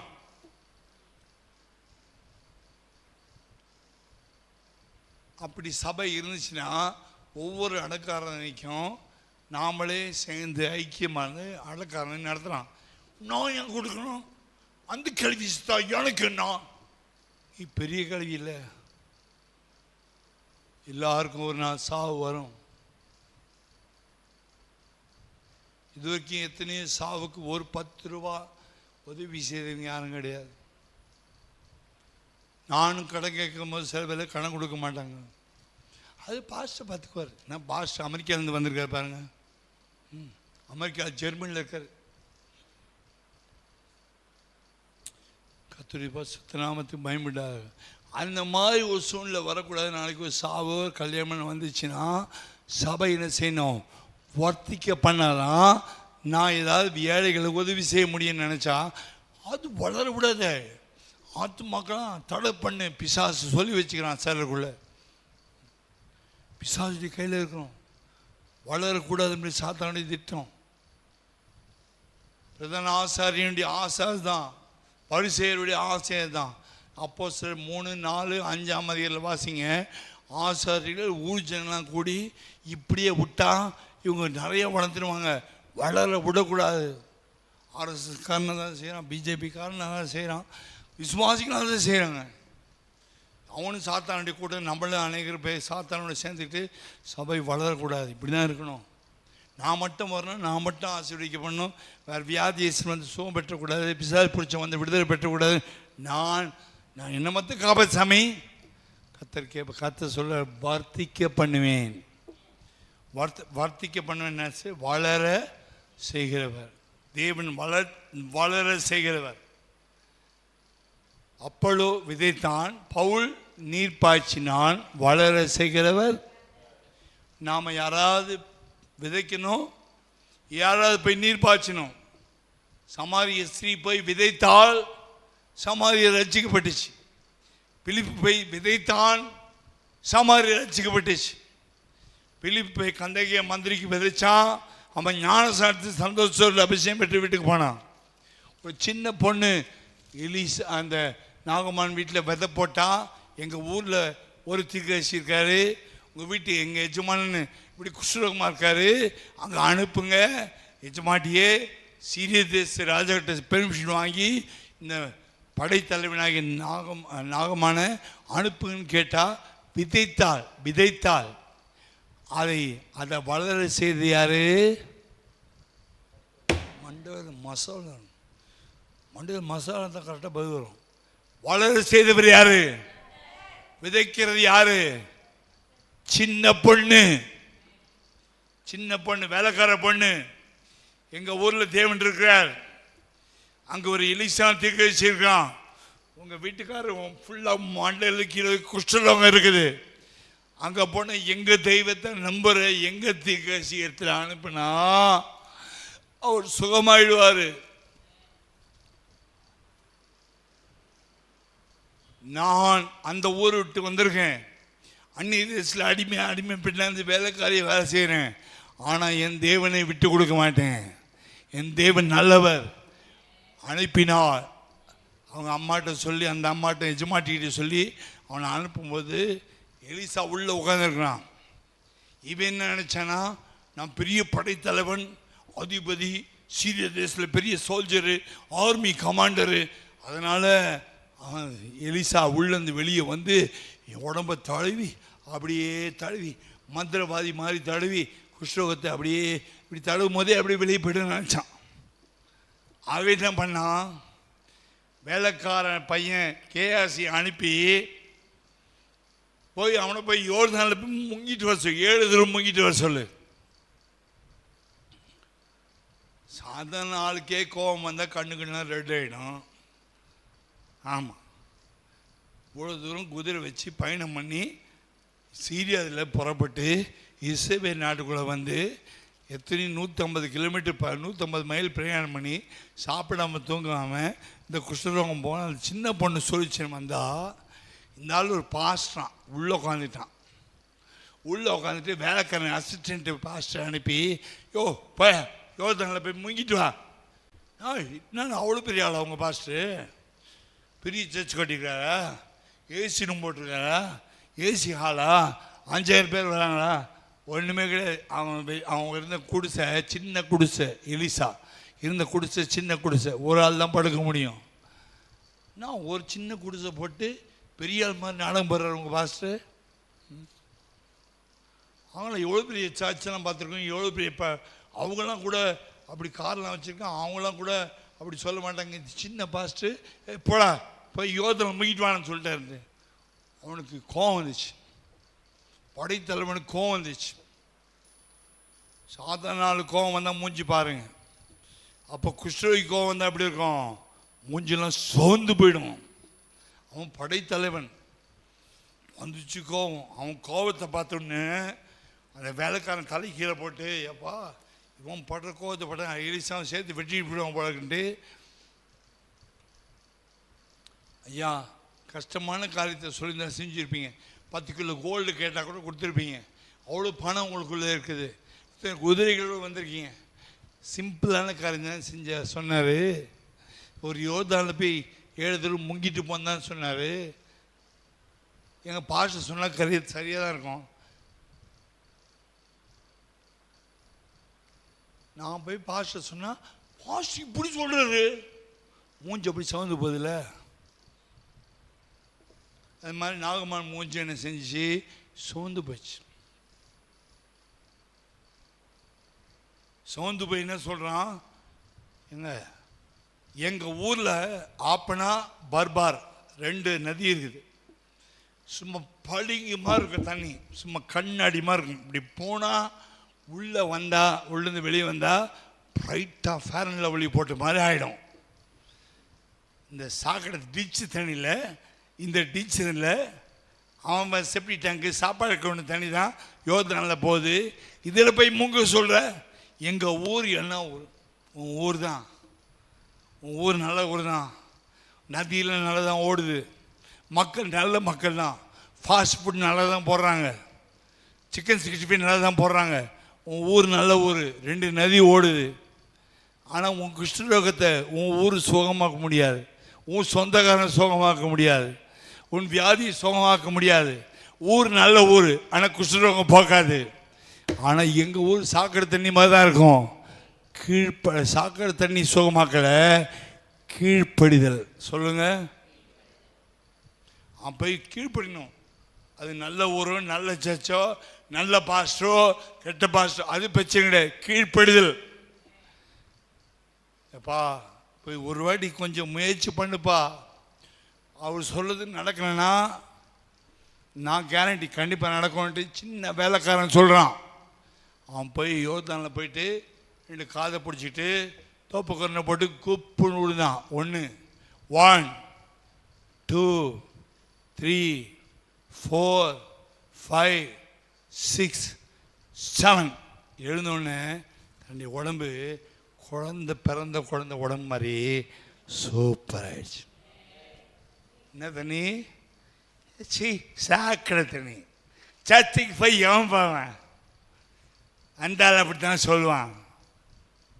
சொல்றது செஞ்சு பாரு, அப்புறம் உடம்புல குஷ்டரோகம் போகலைன்னு என்ன கேளு. ஜஸ்ட் கீழ்ப்படி, ஆணவத்தை காட்டாத கீழ்ப்படி, திமுறை காட்டாத கீழ்ப்படி, இறங்கி போ, தாழ்ந்து போ, ஒப்பு கொடுத்து போ, ஆட்டம் ஆடாது, ஆட்டம் ஆடாது, இறங்கு இறங்கு, யோர்தானில் போய் முங்கின உடனே குழந்தை போல அழகான வர்த்திக்க வெளிநாட்டிலேருந்து வந்தவனே சாக்கடை தண்ணின்னு சொன்னவனே ஆண்டவர் வளர செய்வாரானா? சபையில் கொண்டு வந்து உட்கார வச்சவர் வளர செய்வாரா மாட்டாரா? ஆமீன். நல்லா இருக்குல்ல? நல்லா இருக்கு. போதும், வளராதீங்க, ஆமீன்லே இருங்க. வளர செய்வார். அதை கூட செய்வாரா செய்ய மாட்டார்? வளர செய்வார், வளர செய்வார். உன் விசுவாசத்தின்படி உனக்கு ஆக கடவுள். உன் விசுவாசம் உன்னை ரட்சித்தது. சபைக்கு வந்த என்ன செய்வாருங்க? திருப்பதி லட்டு கொடுக்க மாட்டாரு, வளர செய்வாரு. சபைக்கு வந்த என்ன கிடைக்குங்க? மொட்டை அடிக்க மாட்டாருங்க, வளர செய்வார். வர்த்திக்க பண்ணுவேன். அந்த சப்பானி எழுப்பிட்டாங்க வாசல்ல போயிட்டு. டேய், சும்மா இந்த சப்பானிய சும்மா சங்க ஊதிக்கிட்ட ஆண்டிக்கிற மாதிரி அவனு போய் எழுப்பிட்ட பத்தியா? கோர்ட்டில் மாட்டிட்டு பத்தியா? யோவானி பேரி கோர்ட்டில் போட்டாங்க, நாதான் பதிகேரில். அங்கே என்ன பண்ணிட்டாங்க? இதான் விட்னஸ். கர்த்தருடைய சமூகம் வந்தா சப்பானியை நிற்க வைப்பார்ன்றத கோர்ட்டில் ப்ரூவ் பண்ணுறான். கோர்ட்டே வாய முடிச்சு. இதுக்கு மேலே அப்போஸ்தலர் அடித்தா பிரச்சனை, ஊரை கூட்டினுட்டு நல்லா ஆட்டி போட்டு இனிமேல் இயேசு நாமத்தை குறித்து என்ன செய்யக்கூடாது, எங்கேயும் போய் பிரசங்கம் பண்ணாதான் அடித்து தோத்திட்டாங்க. அவங்க வெளியே வந்து பாட்டு பாட்டு, ஆண்டவரே உமக்காக இந்த அடிகள் வாங்குவதற்கு எங்களுக்கு பாக்கியம் கிடைச்சதே என்று சொல்லி இன்னும் பலமாய் பிரசங்கம் பண்ணாங்களாம். கர்த்தர் வளர செய்வார். ஜீவன் உள்ளது எல்லாமே வளரும். சொல்லுங்க. கல்லும் மண்ணும் வளராது. ஜீவன் எதுக்குள்ள இருக்குதோ அது வளரும். ஜீவன் இருக்கிற எதுவும் மற்றதை வளர்க்கும். நான் சேர்ந்திருக்கிற ஆண்டவர் ஜீவன் உள்ள ஆண்டவர். அவர் வளர்கிறார், வளர செய்கிறார். வர்த்திக்க பண்ணுவேன். ஆமேன். 1 Corinthians 1 அதிகாரம் இல்லை, வர்த்திக்க பண்ணுவேன். 1 Peter வெளிப்படுத்தல் 1 அதிகாரம் 6 வசனம். முடிக்கிறேன் 5 நிமிஷத்தில் முடிக்க போகிறேன். நான் அடுத்த வாரம் தான் கடைசி பாயிண்ட் பேசணும். வாசிங்க. வர்த்திக்க பண்ணுவேன். வெளிப்படுத்தல் 1 அதிகாரம் 6 வசனம். நம்மிடத்தில் அன்பு கூர்ந்து தமது இரத்தத்தினாலே பாவங்களை நம்மை கழுவி நம்முடைய பிதாவாகிய தேவனுக்கு முன்பாகவும் நம்மை ராஜாக்களும் ஆசாரியமாக மாக்கின அவருக்கு மகிமையும் வல்லமையும் என்றைக்கும் உண்டாவதாக. ஆமேன். வர்த்திக்க பண்ணுகிறவர் யாருன்னா, அவர் வல்லமை உள்ளவர். எப்படி வர்த்திக்க பண்ணுறாருன்னா, இரத்தத்தினாலே கழுவி பிதாவாகி தேவனுக்கு முன்னாடி எப்படி மாற்றிட்டாரு? ராஜாக்களை மாற்றிட்டார், ஆசாரியரை மாற்றிட்டார். பழைய பாட்டுக்களில் ஆசாரியர்கள் மட்டும்தான் ஆசிரியர் கொடுத்தர் போக முடியும், ஜனங்க போக முடியாது. ஆனால் புதிய பாட்டுக்களில் நம்ம ராஜாக்களாக ஆசாரியரை மாற்றி அபிஷேகத்தை கொடுத்து அப்பா பிதாவே என்று கூப்பிட்டதுக்கு அதிகாரத்தை கொடுத்து ஆலயம் மாட்டிருக்காரு. முன்னாடி எப்படி இருந்தோம்? முன்னாடி மிருகமாக இருந்தோம். பிறந்தது மனுஷன், ஆத்மா மிருகமாக இருந்துச்சு. ஆனால் ரட்சிக்கப்படும் போது ஆத்மாவை கழுவினார், பரிசுத்தப்படுத்தினார். ஸோ உலகத்திலேருந்து பிரித்தார், கழுவினார், ரட்சித்தார், மீட்டார், ஆலயமாக மாற்றினார், ராஜாவை மாற்றினார், ஆசிரியனை மாற்றினார். இது வர்த்திக்க பண்ணலையா? பண்ணார். நம்ம மண்டிக்கு தான் இல்லை. ஆமேன். அவருக்கான துதி உண்டாகணும். அதுக்கப்புறம் 7ஆம் வசனம். இதோ மேகங்களுடனே வருகிறார், கண்கள் யாவும் அவரை காணும். எல்லாரும் அவர் பார்ப்பாங்க, கண்கள் யாவும் பார்க்கும். நம்மை ராஜாக்கள் ஆக்கிட்டு அவர் வரார். இயேசு வருகிறார். வரும்போது முழு உலகமாக காணும். யூதர்கள் பார்ப்பாங்க, நம்மளும் பார்ப்பாங்க, பார்ப்போம். அவரை குத்தினவர்களும். அன்னைக்கு மட்டும்தான் இயேசு குத்தப்பட்டாரா? இன்னைக்கு இப்படி பேச்சினால, வார்த்தையினால, கிரியினால, நடக்கையினால நாம இயேசு குத்தாமல் இருக்கிறோமா? நம்மளாம் குத்துறோம். அவன் டைரக்ட் ஆணி அடித்தாலும் நம்ம வாயினால ஆணி அடிக்கிறோம். அவன் எண்ணெயில் போட்டு வடை சுட்டாலும் நம்ம வாயில் வடை சுடுறோம். இன்னும் சர்ச்சுக்கு போகணுமா? ஆணி அடிக்கிற ஏசாமிக்கு. இன்னும் ஜெபம் பண்ணணுமா? ஆணி அடிக்கிற நீ. இன்னும் வேதம் வாசிக்கணுமா? ஆணி அடிக்கிற நெஞ்சில். இன்னைக்கு நம்ம ஆணி அடிச்சுட்டு உட்காந்துருக்கிறோம். அவரை குத்தினவர்களும் அவரை காண்பார்கள். கோத்திரத்தார் எல்லாரும் அவரை பார்த்து, இப்போ ஆமீன் நல்லா இருக்கு, அன்னைக்கு புலம்பலா மாறிடக்கூடாது. புலம்பார்கள், அப்படியே ஆகும். ஆமேன். இப்பதான் ஆமேன் சொல்றாரு. எப்படி ஆகும்? இன்னைக்கு ஆண்டவராய் இயேசுவை வார்த்தையினால, பேச்சினால, நடக்கையினால, கிரியினால அவரை கனம் பண்ணாம, அவருக்கு துதி கனமும் மகிமை கொடுக்காம இப்படி குத்திட்டே இருக்கிறோம்ல, நாமும் இயேசு பார்க்கும்போது புலம்ப போறோம். நீ புலம்புறதுக்காக ரட்சிக்கப்பட்டாயா, இல்ல பறக்கத்துக்காக ரட்சிக்கப்பட்டாயா? யோசித்து பாருங்க. புலம்பும் ராஜாக்கள் ஆக்கிட்டாரு, ஆசல் ஆக்கிட்டாரு. ஆனால் குத்தினை யாவும் அவரை காணும். பேதுரு 1 அதிகாரம் 1 பேதுரு, ரொம்ப வாசிக்க தெரியும், சீக்கிரம் 1 பேதுரு 2 அதிகாரம் 6. அந்தபடியே இதோ தெரிந்து கொள்ளப்பட்டதும், 1 பேதுரு 2:6, அந்தபடி இதோ தெரிந்து கொள்ளப்பட்டதும் வெளியேறப்பட்டதுமாக இருக்கிற மூளைக்கல்லை சீயோனில் வைக்கிறேன், அது மேல் விசுவாசிக்கிறவன் வெட்கப்பட்டு போவதில்லை என்று வேதத்தில் சொல்லியிருக்கிறதே. ஆகையால் விசுவாசிக்கிற உங்களுக்கு அந்த கல்லு, அந்த மூளைக்கல் சீயோன் வெளியேறப்பட்டது. கீழ்ப்படியாதவர்களுக்கோ, தேவனுடைய வார்த்தைக்கு எவன் கீழ்ப்படியாம போனானோ, வீட்டு கட்டுகளால் தள்ளப்பட்ட பிரதான மூளைக்கல்லாகிய அந்த கல் இடறுதலுக்கு ஏதுவான கல்லும் விழுதலுக்கு ஏதுவான கண்மலையுமாயிற்று. அவர் திருவசனத்திற்கு கீழ்ப்படியாதவர்களாக இருந்து இடறுகிறார்கள், அதற்கென்றே நியமிக்கப்பட்டிருக்கிறார்கள். ஆனால் நீங்களோ உங்களை அந்த காலத்திலிருந்து தம்முடைய ஆச்சரியமான ஒளியிடத்துக்கு வரவழைத்தவருடைய புண்ணியங்களை அறிவிக்கும்படிக்கு தெரிந்து கொள்ளப்பட்ட சந்ததியாயும் ஆசாரிய கூட்டமாயும் பரிசுத்த சாதியாயும் அவருக்கு சொந்தமான ஜனமாயும் இருக்கிற. முன்னே நீங்கள் தேவனுடைய ஜனங்களாய் இருக்கவில்லை. ஆனா அப்ப மிருகமா இருந்தோம், தேவனுடைய ஜனங்களா இல்ல. ஆனா இப்பொழுதோ அவருடைய, யாருடைய ஜனம்?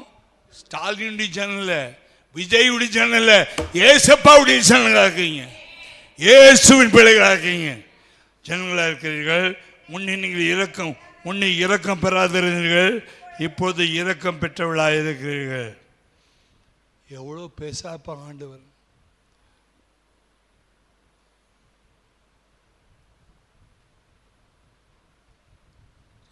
டைம் ஆயிடுச்சுன்னு நினச்சிங்கன்னா நம்ம ஜீவன் போகும்போது இன்னும் கொஞ்ச நேரம் உயிர் கிடைக்குமான்னு யோசிக்கக்கூடிய காலம் வரும். யாராவது சாக போகிறோன்னா, நீ இப்போ கற்றுட்டு போத்து ரெடியாக இருக்கீங்க கேட்டு பாருங்க. இல்லை ஜோம் பண்ணுங்க. 5 வருஷம் 5 வருஷம் 5 வருஷம் ஏன் கெஞ்சுறாங்க? சாக போகிறோம், யாரும் சாபத்து ரெடியாக இருக்க மாட்டான். இன்னும் 5 வருஷம் பாஸ்டர், ஒரு 3 வருஷம் கூட்டத்தையும் முடிக்கல பாஸ்டர், கூட்டையும் முடியல. ஏன் உயிர் பிரிய போகுது? அது மட்டும் என் டைம் ஆயிடுச்சு போக வேண்டியதானே, அது மட்டும் நிறுத்தி வைக்கணும். கொடுத்து சீக்கிரம் முடிக்கணும், உயிரை மாத்திரம் இழுத்தடிக்கணும். ஒப்பு கொடுத்து ஜோம் பண்ணீங்க பாஸ்டர், இன்னொரு 10 வருஷம் இருக்கட்டும் பாஸ்டர். எங்கள் அம்மா இருக்கட்டும். இருந்து நமக்கு வேதனை இருக்கிறத விட சர்ச்சிலையும் வேதனை, சர்ச்சிலையும் டைமுக்கு முடிக்கணும். உயிர் வாழ்ந்து யாருக்கு பிரயோஜனம்? போயிட வேண்டியதான். இயேசுக்காக வாழாவிட்டா உயிர் வாழ்ந்து யாருக்கு பிரயோஜனம்? அழைச்சவருக்கு உண்மையாக இருக்க வேண்டும். ஹல்லேலூயா, ஹல்லேலூயா. யாத்திராகமம் 23 வாசிக்கும் போது 28 30 வீட்டில் போய் வாசித்து கொள்ளுங்க. அங்கே இருக்க 7 ஜாதிகளை பற்றி கர்த்தர் சொல்றார். கொஞ்சம் கொஞ்சமான துரத்துவேன், கொஞ்சம் கொஞ்சமாக சுவாபங்களை மாற்றுவேன், கொஞ்சம் கொஞ்சமாக கொஞ்சம் கெட்ட 7 ஜாதிகளை துரத்துவேன். யாத்திராகமம் 23 28லேருந்து 30 நான் உங்களுக்கு வாசித்தா நேரம் அதிகமாகிடும். அப்படி ஆண்டவர் கொஞ்சம் கொஞ்சமாக துரத்தி விட்டால் 30ஆம் வசனம், நீ விருத்தி அடைந்து தேசத்தை சுதந்திரித்துக் கொள்ளும் வரைக்கும் அவர்களை கொஞ்சம் கொஞ்சமாய் முன் நின்று துரத்தி விடு. யாத்திரம் 23:30 வாசிங்க. நீ வாசிக்கிற டைமில் விருத்தி அடையணுன்னா சத்துருக்கள் ஏன் இருக்கிறாங்க? நீ ஜெபம் பண்ணி ஆவிக்குரிய வாழ்க்கையில் வளர்ந்த பிறகு கொஞ்சம் கொஞ்சமாக சத்துருவை என்ன செய்வார்? கொஞ்சம் கொஞ்சமாக தோற்றிடுவார். மொத்த சத்துரு ஒரே நாள் தோற்றிட்டேன்னா அப்புறம் ஜெபம் வேணாம், பைபிள் வேணாம், கோயில் வேணாம், மொத்தமாக கத்தருடைய விலகிடும். அதனால் கத்தனை செய்யணும்னா நம்முடைய சத்துருக்களை கொஞ்சம் கொஞ்சமாக தோற்றுறார். நம்முடைய சத்துருக்கள் நமக்கு எப்போவும் இருப்பாங்க. எப்போ வரைக்கும் இருப்பாங்க தெரியுமா? முழு ஆர்வத்தை கத்தர் மேலே காட்டுற வரைக்கும் சத்துருக்கள் முழுசும் போகாது. முழுசுமாக கத்தருக்கு ஒப்பு கொடுத்து வாழும்போது தான் சத்துருக்கள் நிர்மூலமாவார்கள். சூனியம் பண்ணுறவங்க சூனியம் பண்ணி தான் இருப்பான், செய்வனம் பண்ணுறவங்க பண்ணுறான். சூனியம் பண்ணுறவங்களுக்காக கத்தரை நான் சோதரிக்கிறேன். அவங்க சூனியம் பண்ணதுனால அதிகமாக ஜெபிக்கிறேன். என்ன அதிகமாக ஜெபிக்க வைத்து சில சூனியக்காரர்கள் வச்சுருப்பாங்க. அவங்க சூனியம் பண்ணுறவங்க சூனியம் பண்ணிட்டோம், அசுத்தமாக இருக்கணும், அசுத்தமாக இருக்கணும், பரிசுத்தமாக இருக்கணும். ஆண்டவர் சீக்கிரமாக வரும்போது இந்த மிருகங்களெல்லாம் கத்தர் கொஞ்சம் கொஞ்சமாக துரத்தணும்னா நம்ம ஜெபத்தை வர்த்திக்க பண்ணுகிறார்.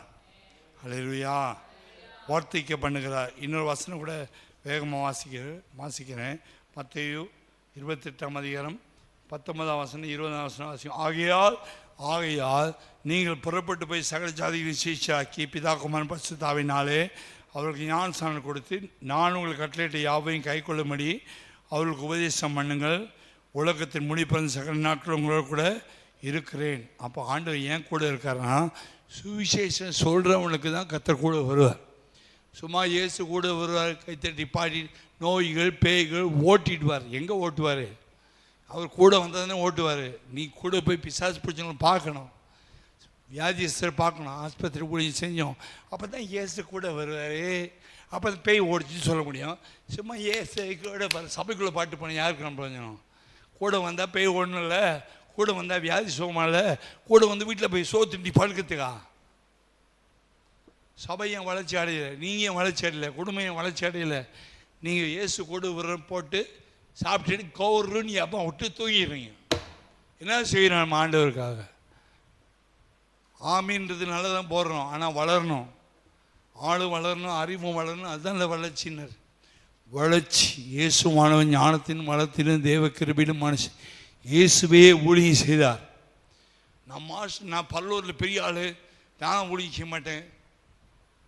யாராவது ஊழியம் செய்ய வரவங்க வந்தால் கூட இல்லை சிஸ்டர் நாங்கள் சொல்கிறோம் அப்புறமா நீங்கள் வாங்க, அவங்களே ஆஃப் பண்ணிடுறோம். சூப்பர்.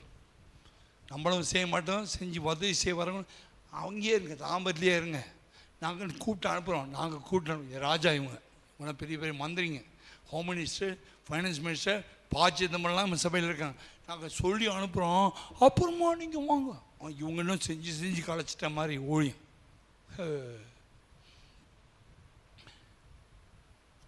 கத்தை புறப்பட்டு போ, சீஷராக்கு, ஞானசாந்தக்குள்ள நடத்து, கட்டளைகளை கை கொள்ள முடியும் உபதேசம் பண்ணுன்னு சொன்னார்.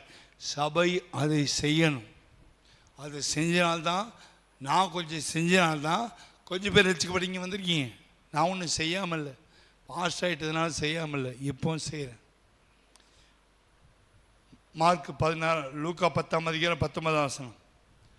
புறப்பட்டு போனால் கத்த சர்ப்பங்களையும் தேர்களையும் மிதிக்கிறதுக்கு அதிகாரம் கொடுப்பார். நீ வளரணுன்னா சர்ப்பத்தை மிதிக்கணும், தேலை மிதிக்கணும். அப்படியே ஒரு மரம் நல்லா முறைச்சி பாருங்க. அப்படியே பைபிளில் தான் பார்க்காதீங்க, என்ன நல்லா முறைங்க. அப்படி முறைச்சிங்கன்னா அபிஷேகம் வந்துடும். நல்லா முறை. லூக்கா 10ஆம் அதிகாரம் 19ஆம் வசனம். கிருபை, பயங்கரமான கிருபை. வாசிங்க. லூக்கா 10 இதோ சர்ப்பங்களை எடுக்கும். மிதிக்கிறீங்களா? வாசலில் தேல் படுத்துருக்குது, சர்ப்பம் படுத்துருக்குது. பாஸ்டர் பாம்பு வந்துச்சு, பாஸ்டர் தேல் வந்துச்சு. ஏய், உன்னை மிதிக்க தான் சொன்னார், மிதிக்க வேண்டியதானே. சொப்படத்தில் பாம்பு வந்துச்சு பார், ஏன் வந்துச்சு உனக்கு? நீ வளரலை. பேச்சு தான் வளர்ச்சி, ஆனால் உள்ளத்தின் ஆழத்தில் பலன் இல்லை. பிசாசு எட்டி பார்க்கலாம், 10 தலையும் 8 கொம்பம் நிற்கிது, அப்படியே கையை ஆட்டு. ஐயோ இன்னும் பண்ணுறதுன்னு கை காலம் வேர்த்து போச்சு. பாஸ்டர் என்னடா என்ன சொன்னார் உனக்கு? நீ கர்த்தருக்குள் வளர்ந்தினா பெரிய பர்வதமே நீ எம்மாத்திரம் நீ ஏறி 8 தலையோடு இருக்க பாம்பைக்கு ஆளில் ஏறி இயேசு நாட்டை மிதிக்க சொன்னாரா? ஓ வேர்த்து போச்சு, சூனியம் பண்ணிட்டான். சோமானுங்க, நீ ஏறி மிதிப்போ. நீ சுவிசேஷம் சொன்னதான் பாம்பு அடங்கும், நீ சுவிசேஷம் சொன்னதான் தேள் அடங்கும். இல்லை அதுவும் சேர்ந்து மோதிட்டு நீ என்ன ஆவி நம்புற அந்நிய பாஷை பேசுகிற?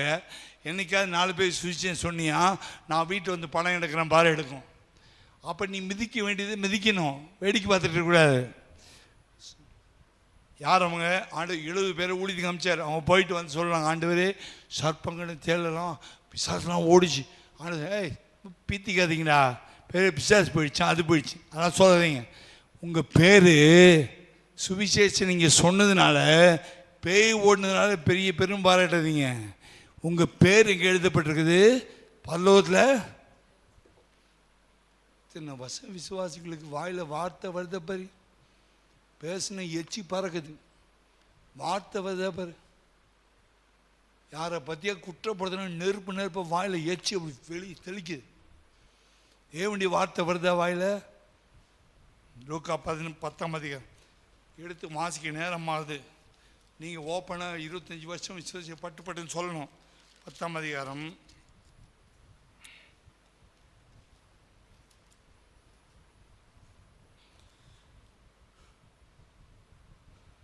19 சொல்றாரு, இதோ சர்ப்ப தேர்களை மிதிக்கவும் சத்துருடைய சகல ஒன்று ஆகிலும் 20 ஆகிலும் ஆவிகள் உங்களுக்கு கீழ்ப்படிந்திருவதற்காக நீங்கள் சந்தோஷப்படாமல் உங்கள் நாமங்கள் பரலோகத்தில் எழுதியிருக்கிறதுக்காக. இப்போ யாருடைய பேரை கர்த்தர் பரலோகத்தில் எழுதுறாருன்னா, இந்த 20 பேர் சேர்ந்து போய் ஊழி செஞ்சுட்டு பிசாசு 17-18 வராங்க.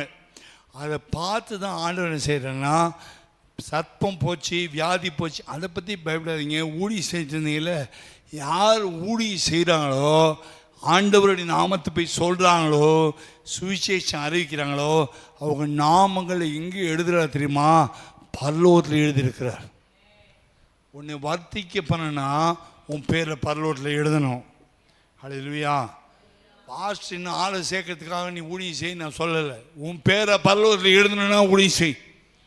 நீ உன்னுடைய பேர் பரலோக ராஜ்யத்தில் கர்த்தருக்கு எழுதணுன்னா கர்த்தருக்கு ஏதாவது ஊழியம் செய். ஆஸ்பத்திரி ஊழியமோ, ஜெயில் ஊழியமோ, குஷ்டரோகிகள் மத்தியில் ஊழியமோ, வியாதியஸ்தர் மத்தியில் ஊழியமோ, பிசாசு ஓட்ட ஊழியமோ, சம்திங் செஞ்சினா உன் பேர் அங்கே பரலோகத்தில் கர்த்தர் எழுதுவார். ஆமேன். நான் சொல்றது பொய்யா இருக்குமானா இது நிஜமானு கண்டுபிடிக்கணும்னா லூக்கா 10 வீட்டில் போய் வாசிங்க. என் பேரை கர்த்தர் பரலோகத்தில் எழுதுனா நான் அவருக்கு விசுவாசியாக இருந்தாலும் ஊழியக்காரனாக இருந்தாலும் ஏதாவது ஊழியம் செய்யாவிட்டா பரலோகத்துக்குள்ளே போக முடியாது. ஸோ ஆகையினால நான் இனிமேல் உங்களை ஊழியம் செய்யலாம் கட்டாயப்படுத்த வேணாம். வசனம் சொல்லுது, நான் சொல்லிட்டேன். ஆத்து மகள் வராங்களோ இல்லையா அது எனக்கு பிரச்சனை கிடையாது. உன் பேர் பரலோகத்தில் எழுதுனா செய்.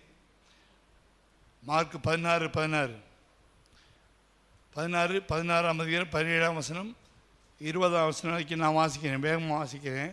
நீங்கள் வாச டைம் அதிகமாகும். விசுவாசம் உள்ளவனாகி ஞானஸ்நானம் பெற்றவன் ரட்சிக்கப்படுவான், விசுவாசியாதவனோ ஆக்கினைக்குள்ளாக தீர்க்கப்படுவான். விசுவாசிக்கிறவர்களால் நடக்கும் அடையாளங்கள் யாவன? விசுவாசிகள் என்னென்ன செய்யணும்? என் நாமத்தினால் பிசாசுகளை துரத்துவார்கள், நவமான பாஷைகளை பேசுவார்கள், சர்ப்பங்களை எடுப்பார்கள், சாவுக்கு ஏதுவான யாதொன்றை கொடுத்தாலும் அது அவர்களை சேதப்படுத்த மாட்டாது. வியாதியஸ்தர் மேல் கைகளை வைப்பார்கள், சொஸ்தமாவார்கள். இவ்விதமாய் கர்த்தர் அவர்களுடனே பேசின பின்பு பரலோகத்துக்கு எடுத்துக்கொள்ளப்பட்டு தேவனுடைய வலது பாதத்தில் உட்கார்ந்து அவர் புறப்பட்டு போய் எங்கும், லாஸ்ட் வசனம் முடிக்கணும், அவர்கள் புறப்பட்டு போய் கிராமம், பட்டி தொட்டி, கிராமம், சேரி, சகதி, சாக்கடை, கால்வாய், ஆறுகள், சமுத்திரம், பீச் எல்லா இடத்துல போயிட்டு எல்லா இடங்களும் புறப்பட்டு போய் எங்கும் பிரசங்கம் பண்ணினார்கள். கர்த்தர் அவர்களோடு கூட கிரியை நடப்பித்து அவர்களால் நடந்த அடையாளங்களினாலே வசனத்தை, சர்ப்பங்களை எடுப்பீர்கள் தேள் மிதிப்பீர்கள் என்ற வசனத்தை உறுதிப்படுத்தினார். இப்போ சத்தமாக சொல்லுங்க, அடுத்த வாரம் எத்தனை சர்ப்பத்தை முடிச்சிங்க, எத்தனை தேலை மிதிச்சிங்கிட்டு சாட்சிக்கு 10 நிமிஷம் டைம் கொடுப்பேன். இத்தனை சர்ப்பத்தை மிதித்தேன், இத்தனை பேருக்கு சுவிசேஷம் அறிவித்தேன், இத்தனை வியாதி போச்சு, என் பேரை கர்த்தர் பரலோகத்தில் எழுதிட்டார், சாட்சி கொடுங்க. அதுக்கு டைம் கொடுப்பேன். எல்லாம் கண்களை மூலமா வர்த்திக்க பண்ணினேன்.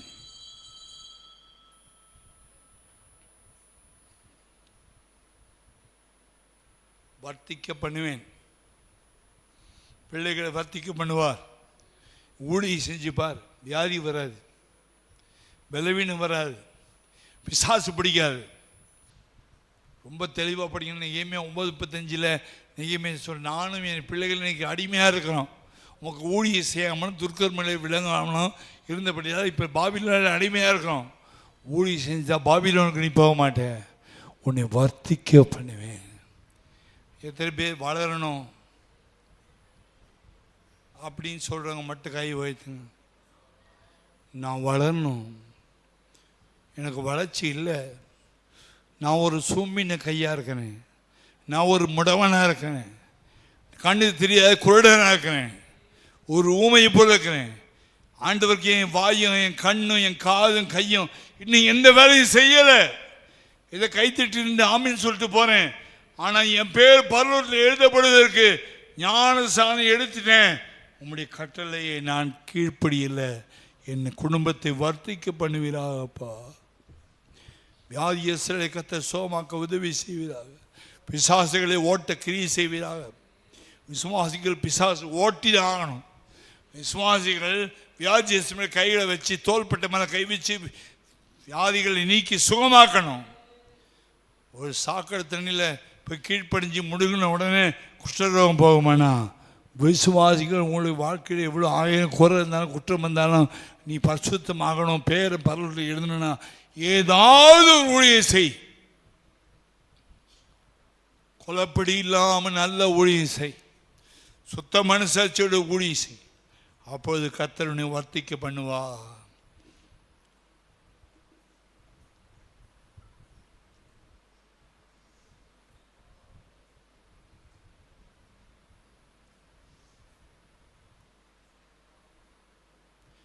தேவனே நான் உமாதண்டையில் இன்னும் நெருங்கி சேர்வதே என் ஆவல் பூமியில், இன்னும் நெருங்கி சேர்வதே என் ஆவல் பூமியில். ஆன்மீன் பல்லோ பிதாவே, எங்களை விரும்பியாக்க முடிய கருத்தில் கொடுக்குறோம் ஐயா. இங்கே பேர் பல்லோகத்தில் எழுதணும்னா கடைசி கட்டளை, நீங்கள் புறப்பட்டு போய் உலக வங்கியில் புறப்பட்டு போய் சகல ஜாதியின சீஷராக்கி இதாக்குமான் பரிசுத்த நாமத்தினாலே அவருக்கு ஞானஸ்நானம் கொடுத்து நான் உங்களுக்கு கற்பித்த யாவையும் அவர் கை கொள்ளும்படி உபதேசம் பண்ணுங்கள். பிசாசு ஓடட்டும், வியாதி சோமாகட்டும், பேர் பரலோகத்தில் எழுதுங்க. 70 பேர் அனுப்புனீங்க. அதுக்கப்புறம் மறுபடியும் 14ஆம் அதிகாரத்தில் 12 பேர் அனுப்பிச்சிங்க. அது 3 நேர ஊழியக்காரர்கள். 70 பேருக்கு 70 விசுவாசிகள். விசுவாசிகள் ஊழிய செஞ்சாங்க. 10ஆம் அதிகாரத்தில் 14ஆம் அதிகாரத்தில் 70 பேரும் ஊழிய செய்யும். ஆண்டவரே, லூக்காவில் வாசிக்கிறோமே, ஊழியக்காரரும் ஊழிய செய்யணும், விசுவாசிகளும் ஊழிய செய்யணும். இதை கைத்திட்டு ஆமீன் போட்டதுனால பல்லும் போயிடுவோம்னு நாங்கள் நினைக்கக்கூடாதுப்பா. ஏதாவது செய்யணும், ஏதாவது செய்யணும். உதவி செய்யுங்க. என்னை தாழ்த்தி உடைய கருத்தில் ஒப்பொடுக்கிறோம். இயேசுவின் நாமத்தில் வேண்டிக் கொள்கிறோம் பிதாவே. கர்த்தராகிய இயேசு கிறிஸ்துவின் கிருபையும் பிதாவாகிய தேவனுடைய அன்பு பரிசுத்த ஆவியானவருடைய அந்நியோன்ய ஐக்கிய காவலும் சமாதானமும் அனைவரோடு சகல பரிசுத்த வாழ்ந்து கர்த்தராகிய இயேசு கிறிஸ்துவின் சீக்கிர வருகை மட்டும் இன்றும் என்றும் சதா காலம் கூட இருப்பதாக. அல்லேலூயா, அல்லேலூயா, அல்லேலூயா.